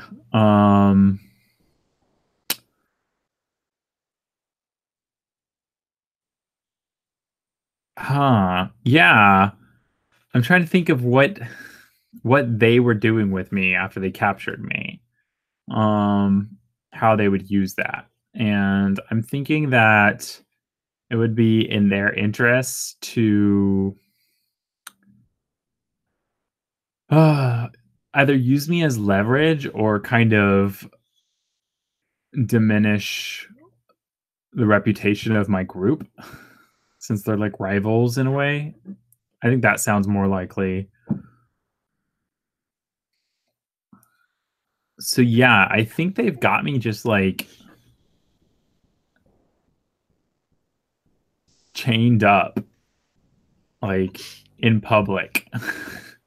And they're kind of like diminishing my reputation basically by having me like be strung up like this. And yeah, I think that's how you find me, is I'm just like filthy and stinking, and yeah. I think I'm getting a tour of the of the place from one of the lascivious. Let's call him Winston. Yeah, all the lascivious have W names now. That's just no, that's no, that's not it. And I see Rook all tied up, and I think I actually go, how much to give that man to my needs?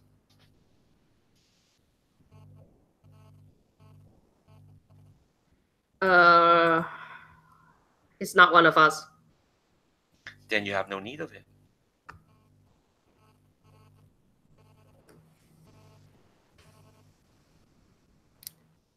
So, question: do you sleep with them, or is this before? My plan was to buy him and take him out of there, and then not sleep with him. Oh, so okay. So, I think you can buy him out. Excellent, excellent. Look, I'll take him off your hands, and I'll take him back to the pinnacle, probably in that state for everyone to see, and I think that's my needs sorted. Or actually, yeah, persuade with leverage. Sorry. That is actually a move, I forgot. Oh, I have to persuade. Okay, all right. Yeah, And that is with Wiley. Wiley.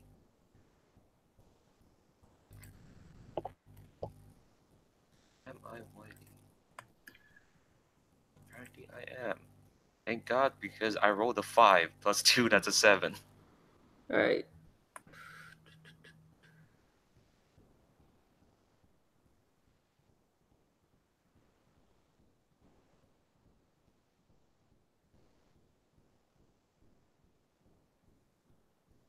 Hmm.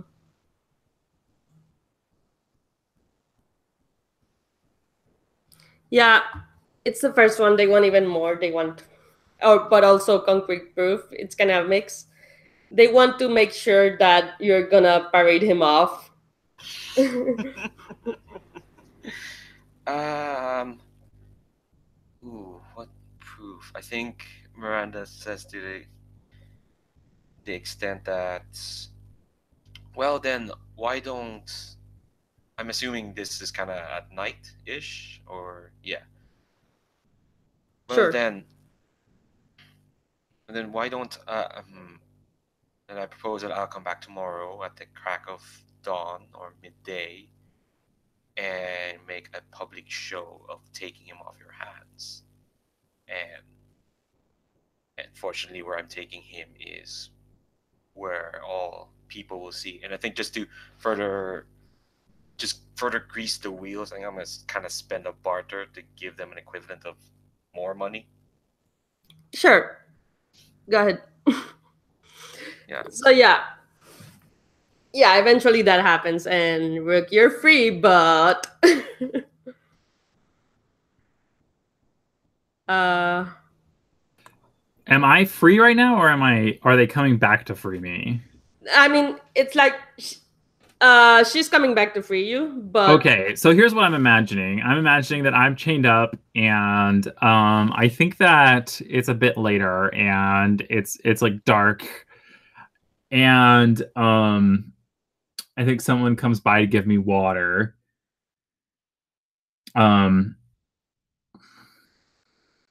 And this is like a public area, right? So maybe there's like some people gathering around like a fire nearby, and hanging out, I guess. And I don't know. I want to study the situation and see if I can maybe get out of this before this big, huge public spectacle starts up, right? Oh, after I spent so much to get you out of there. I don't know that. Miranda will remember this. go ahead. So, yeah, I'm looking for some opening, and let's see how many of these I can ask.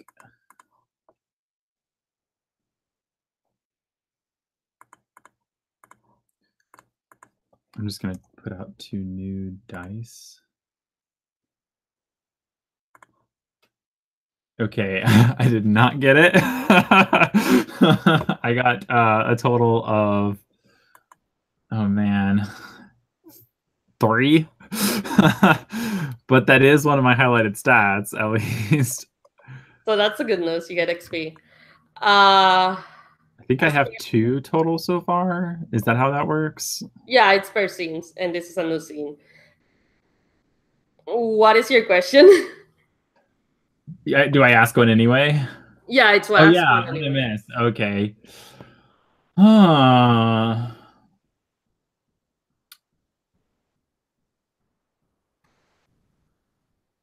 gonna let you know that the hard move is that you're not gonna be able to avoid the news. So ask me Right. a question that doesn't have to do with that. So because again, Okay. All right. yeah. That's fine. Who or what here could be a useful opportunity for me? I mean, we've only established 2 people here, but there could be others if those don't work. I think Winston seems to be an opportunity just by the fact that he's the one who sold you off. Like if it was Wesley, I don't like it'd be more like he wouldn't have sold you off so quickly. So I think you can get more from Winston than anyone else here. So you think that that Winston is a useful opportunity to me because he just got paid for me? or something? Well, less because he got paid for you, and more because he's more willing to open up about the lascivious than the rest of them. Like he's less loyal to them, if that makes sense. Okay. All right, let me see here.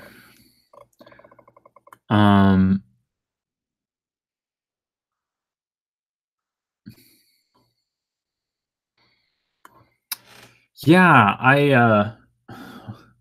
I think that I am going to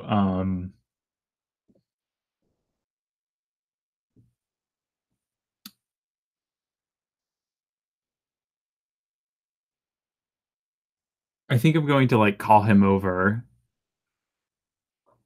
And I'm like, Winston. Psst, Winston. What?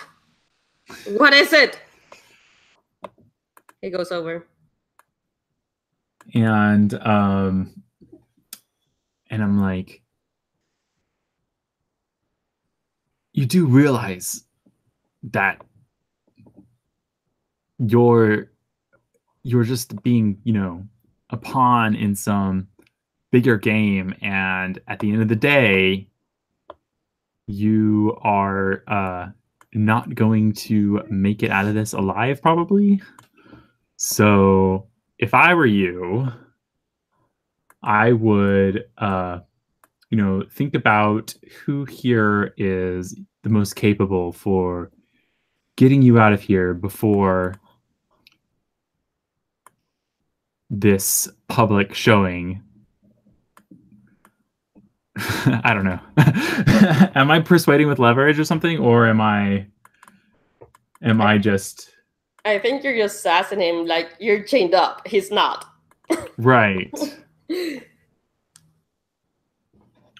Though, however, Maybe this is I think you can. Sorry, if I may. Yes. I think your best bet is to rile him up and have him slip something. Oh, like rile him up. Riling up and let him and have him let something slip because of whatever. Yeah. Okay. So I'm like, where do you really see this going from here, huh? What do you really see happening? I'm the leader of the fucking Paramours. Do you know who that was? Do you think that Wellesley is gonna just, let this little deal go? Do you have any idea what's actually going on? All right. Give me. I'm trying to think what move. Persuade with leverage with the +1 from your question, I think.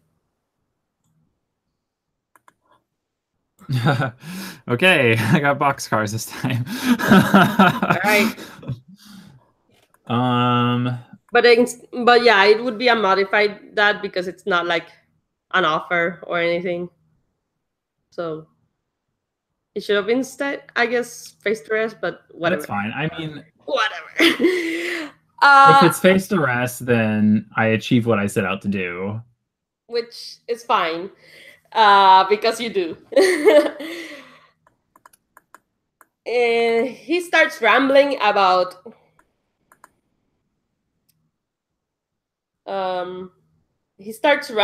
the cursed eye and some crazy bullshit that the lascivious are doing. Like this in a few days you will the cursed eye that whatever you'll be gone. In a few days I'll be gone. Or it's something along the lines of like something about the cursed eye, and that you get the feeling that they're gonna replace the paramours in a few days. So it's or either the paramours or something else. Like So He's basically, you're saying I get the sense that this is actually part of some kind of machination going Yes. on. yes. And Okay. like not just a machination, but from I think from the feeling of it, you get the sense that the new union will be like there's something big going on that might upset the new union. And it's related to this whatever the hell he said about a cursed eye. Okay. Yeah, and I'm hearing him go on about this, and I'm just like, you do realize that that little bit of gold that you got is nothing compared to what you could make as one of my group. I'm sure you've seen us in the streets and the way that we walk around. People only walk around that way if they actually have real power. The lascivious don't walk around that way. And they're not going to start walking around that way just because of this little deal.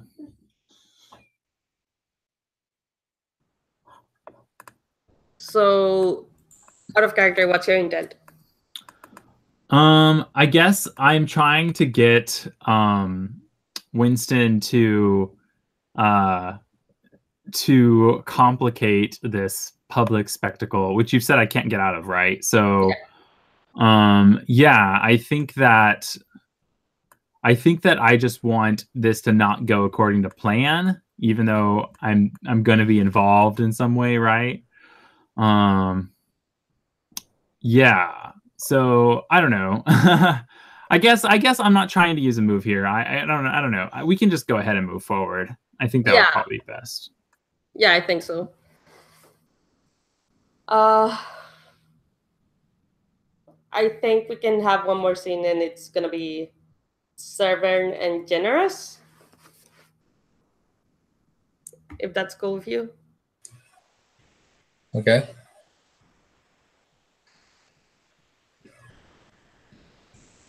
So I think Severn, after the meeting, what do you do? Well, I was actually going to go and do some magics myself. All right, let's have that before that then. Okay, yeah, I'm rushing away, and I let the servant like I'm like leaning on the servant all the way until I reach the room. And I'm like, oh, struggle. And then finally when I get in, I like close the door.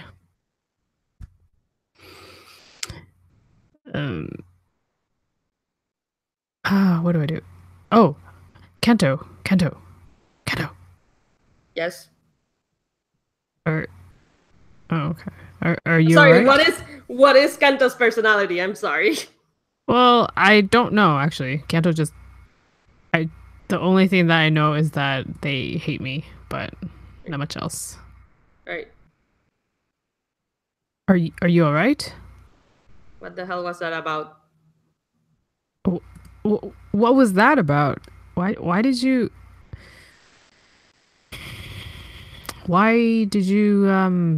suddenly flare up? Are you hungry?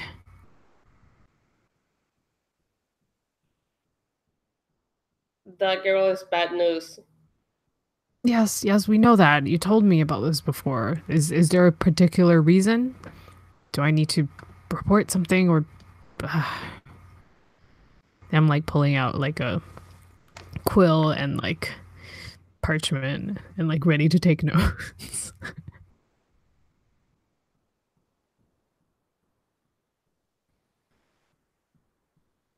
All right. I think let me see how your object works. Well, my object, what I can do with it is I can observe someone, so I can make like the move, like read a person or read a sitch. Sorry, I don't know what the. It's pretty much study a sitch. Yeah. So I can do that with it remotely once per session. I'm not doing that right now. I'm just kind of checking if they're okay. Yeah. Surprisingly, I really care about their well-being in a way that seems beyond just like, oh, this is my useful tool. All right. And so if you want to figure out like what you need to report, I think you're gonna have to whisper into the unspeakable power, which is one of the basic moves. All right. I mean, I mean, depending on your intent. yeah, eh,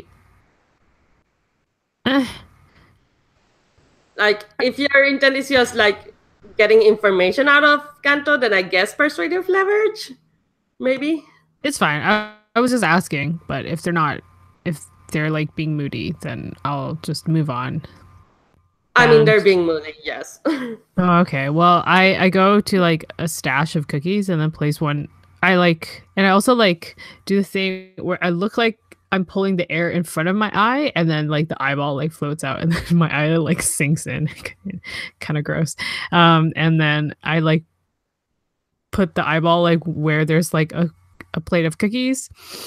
And then I start doing my magic, which is like it involves a lot of. Well, I like pull off my robe. This like, it looks like a collapsed like like the triangles like that you play music with. So it's like a lot of those, and then once I like pull it up, it becomes this like really complicated geometric structure that's like kind of flat that unfolds itself, and then I like spin it, and I start doing my magics.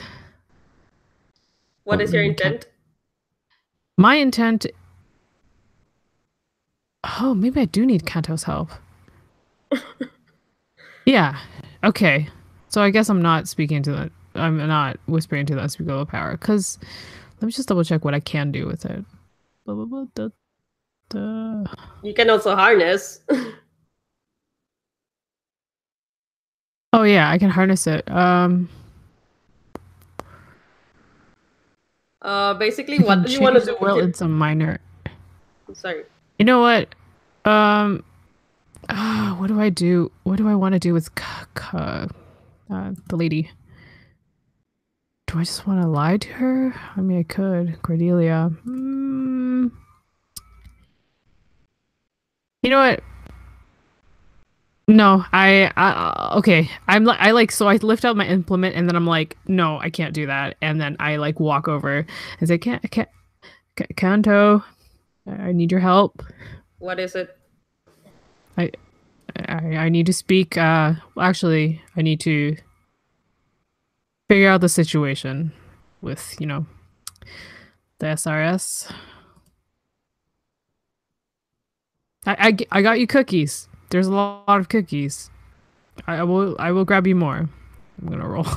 So persuade with leverage. The leverage being cookies. Yeah. I take out of my sleeve like this special package. It's like wrapped with a ribbon and like a silk handkerchief. I rolled a 9.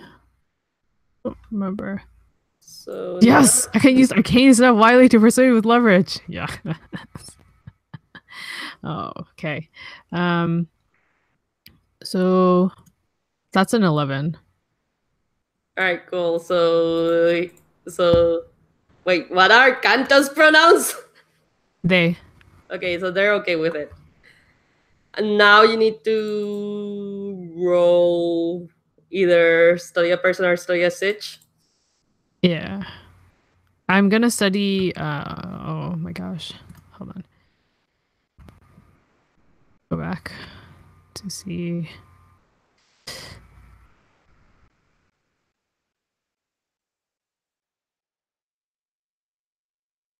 Okay, yeah, I'm gonna study a person, but when I'm studying a person, I'm studying the SRS. All right, cool. Roll.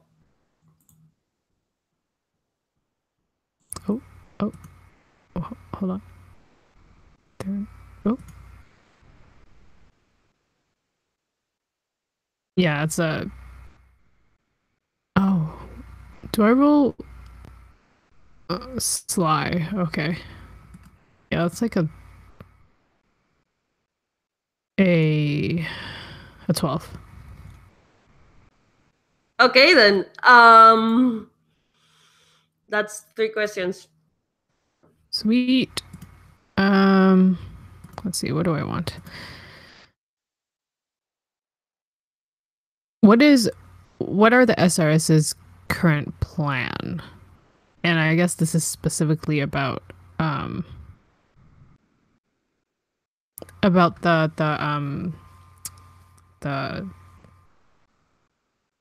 oh, I suddenly don't remember. You know, the other group. Oh, the lascivious. There we go. Well, you know that the SRS are in cahoots with the new union, so of course they're concerned about the lascivious. Is there a plan to knock them down a peg, or to just watch and see? I think the current plan is to watch and see until something happens to change the power structure. So yeah. That sounds like the SRS. What do they wish that I would do? For once, they want you to do your fucking job and supervise the paramours, since they're like the rivals. Oh my gosh. I feel like this is at the point where I'm looking in on their like meeting wherever. They're not on an excursion. They're just like in wherever they usually are. I think I'm a little bit of a habitual liar. And then like I'm like listening in on their meeting, and then at one point one of them turns around and like looks me right in the eyes, and I'm like, ugh, no. And then like says something very snarky or whatever. Okay. How can I get them to I don't know, like give me more resources? Resources for what? I don't know. I just want more money. But also I guess like to I don't know. Or how can I get them to make sure that the paramours would listen to me if I need to do anything? Wait, hold up. You want them to help you get in favor with the paramours? Or like because they're like, oh, you need to go and support the paramours or whatever. And then I'm like, well, but I'm so weak. Give me some power. Oh yeah, I do have a hold. Well, yeah, you do have a hold. Oh my gosh. Do I know that that Rook is captured? Was that hold because of the capture thing? I forget. No, it's just in general because they rolled a 9. All right. Yeah, but I remember now. It was because of the whole scandal to begin with. So yeah, you don't know that Rook was captured. I think. Okay, so that can be a solution where they're just like, I think I like send over a message like, so I like, how can I make sure they'll listen to me? And then they show me just this image of Rook captured and like, just save him. Or instead of like that, you get the image from Kanto, but not from the SRS, because the SRS wouldn't really know. Oh, right, because they don't care, right? Well, they don't care because you're supposed to be the one watching them. Yes, so I guess yes. but I guess you do get the image anyways from the fact that Kanto is the one letting you do this to begin with. Right. You are aware that saving Rook would be a good idea. Okay. But you are aware that Miranda is gonna fetch him, so I think the best I think the best bet is to go set up a scandal when, like, instead of, like, so basically showing up when when the public parade is happening, rather than getting him out first, or you're not quite sure because the lascivious are gonna guard the place, or Oh, I see. get the paramours there, but it's gonna be hard because the paramours don't seem to want to rescue him right now. Okay. Yeah, I can do that. So it's basically get Rook out of there, or Help Miranda. some. Yeah. Well, not help Miranda. Just make sure Miranda doesn't parade him around. Oh, okay. Yeah. Got it. Okay. All right. I feel bad because Generous is not not gonna be in this scene, but That's okay. That's okay. all right. Let's resolve this real quick before we have to go. And so, Severn, when do you go do this?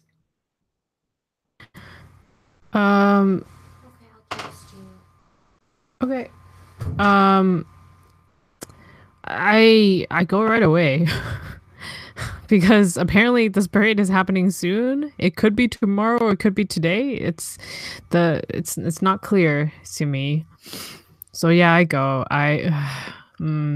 What do I do? I think I put on some robes that like don't look like my robes. So I suddenly look a lot thinner. They just look like normal people's robes. And I go, yeah, I'm heading there. Trying to intercept Miranda and Rook before the parading starts happening.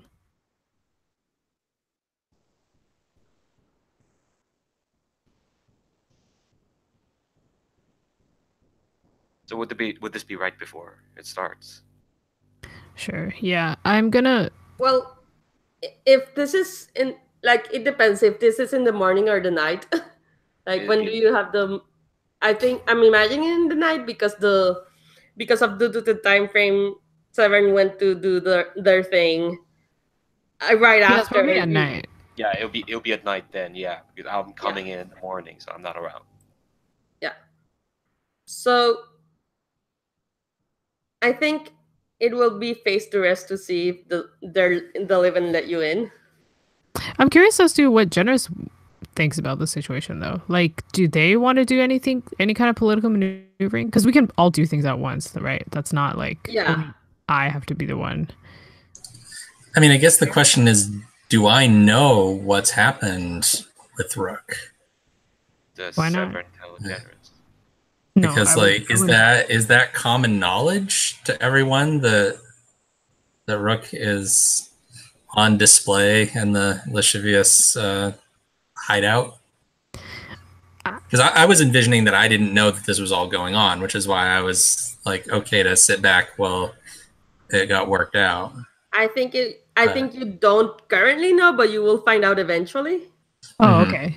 Yeah, I feel like it's one of those things where it's just a narrative positioning. Like, you can say that you do or you don't, and it doesn't. Yeah. But if you don't think that you would, then that's fine. Yeah, why don't we say that I know, but I also have decided not to directly intervene. And maybe that's part of why I was so generous with Miranda, was because that put more resources into play to deal with it, but I don't want to myself directly make a move. Okay, that's fair.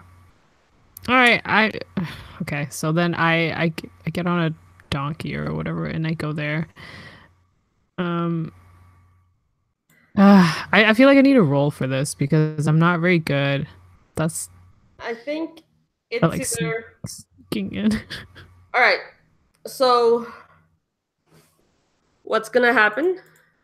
And is I need face to rest. Either face to rest or your sex move, I think, because what is my sex move? Because either you get in and Doug gets services, which is really sketchy, or you get in by getting their services. if I have sex with him, do I have to spend resources? Do I need to spend money?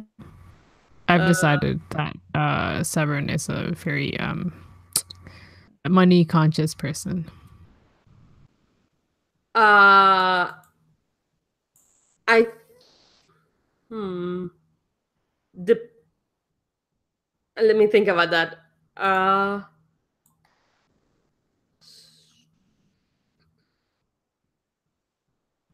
think yes. Okay, then I sneak in. I will Alright. face your rest. Cool. All right. Yeah, I should have actually. That actually might make things easier. Oh, it's fine. 5 plus 1 is 6. All right.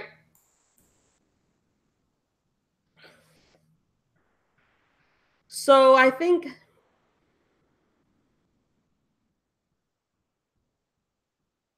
other than I'm trying to think of a consequence other than no, you can't do it, but I'm having a hard time. If you wanna help me out. I could just get captured. Look, it's pretty sketchy. And then we'll have two parades like going out at the same time. Well, no, because I didn't pay for 7. I only paid for.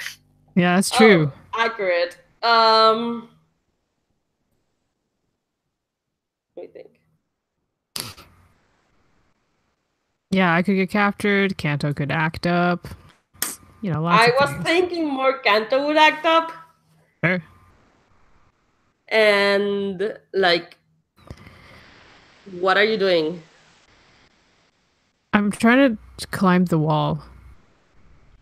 No, that was Kanto in character, but that was also useful information. Like what? Oh, okay. I'm trying to climb this wall. I can see that. What are you doing? I need to get in here. This wall is very high. You need to get in shape, first of all. This is no offense. This is not the time or place to have this conversation. This is also not the time and place to start like this. So do I get over the wall? I think you. How do you talk to Kanto? Do you talk out loud? Yes. Okay.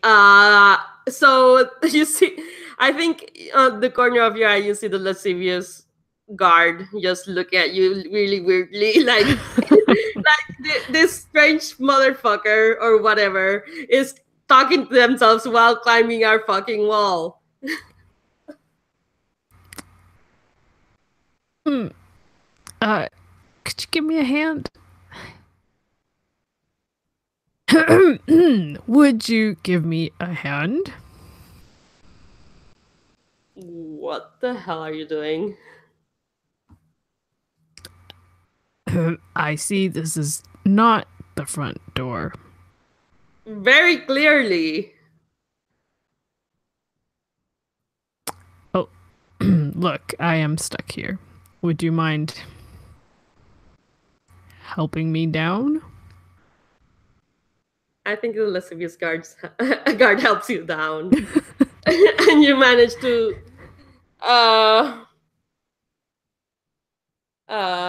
leave with a stern warning. Oh, so I'm like back on the other side? Or am I through? No, you're not through. All right. I think, yeah. And once you're back on the Other side of the walls? No, back on square one. Once you're back at square one, El Canto says, "Ooh, why are you dealing with these people?"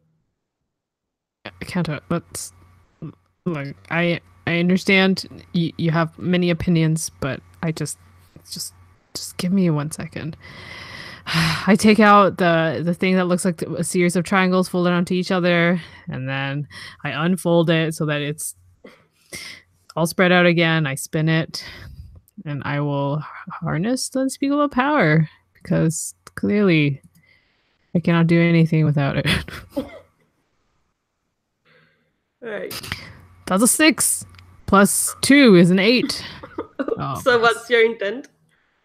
what I'm going to do is I am going to create a portal between Rook and I, so I can just walk through it.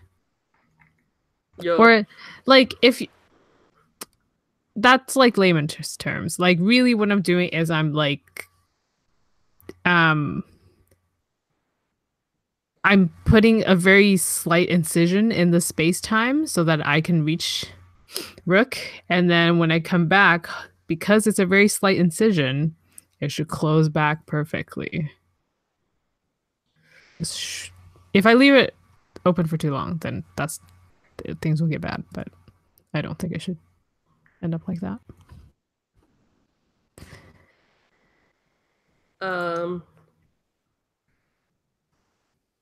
So I think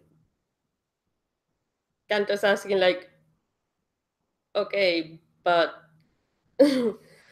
I see what you're trying to do, but like, what's in it for me?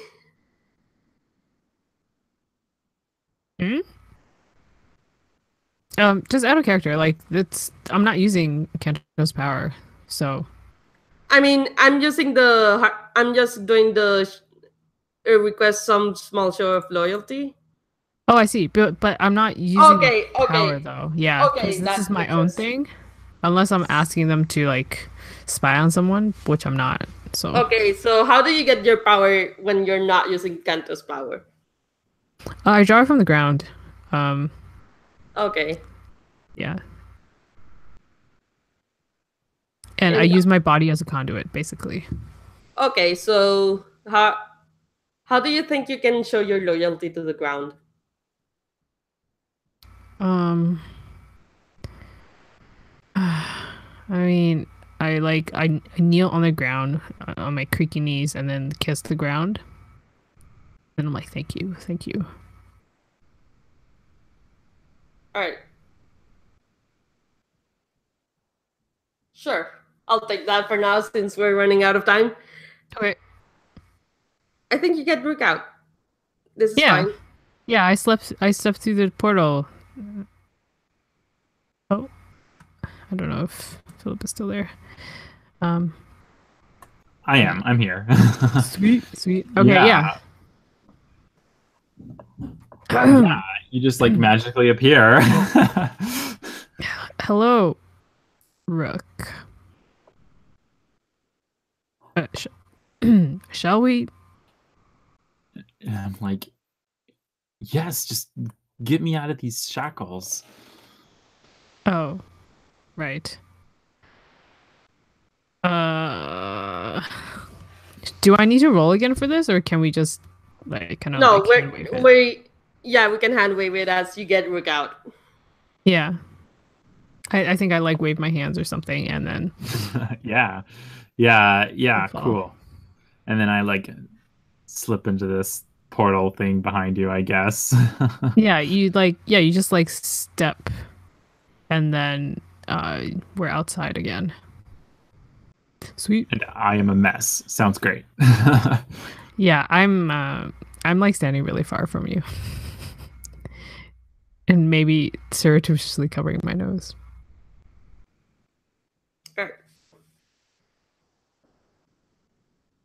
I'm gonna frame this, pretty much frame the ending now. So I think Miranda finds out once the lascivious are like, what the fuck, where is he? And I think because they are not sure what the fuck happened, they're gonna blame you for foul play. Because you're the only one who like I gave them money for this guy, and why would I steal him from them? Oh my god! Well, that just proves that these people are idiots then. All right. And that's pretty much the what's gonna be the fallout next time. But I think that's like the immediate consequence from this. So this is the end of session. I don't think there's any end of session moves. I hope not, because wow. Thank you for playing and thank you for participating. I'll stop the broadcast now.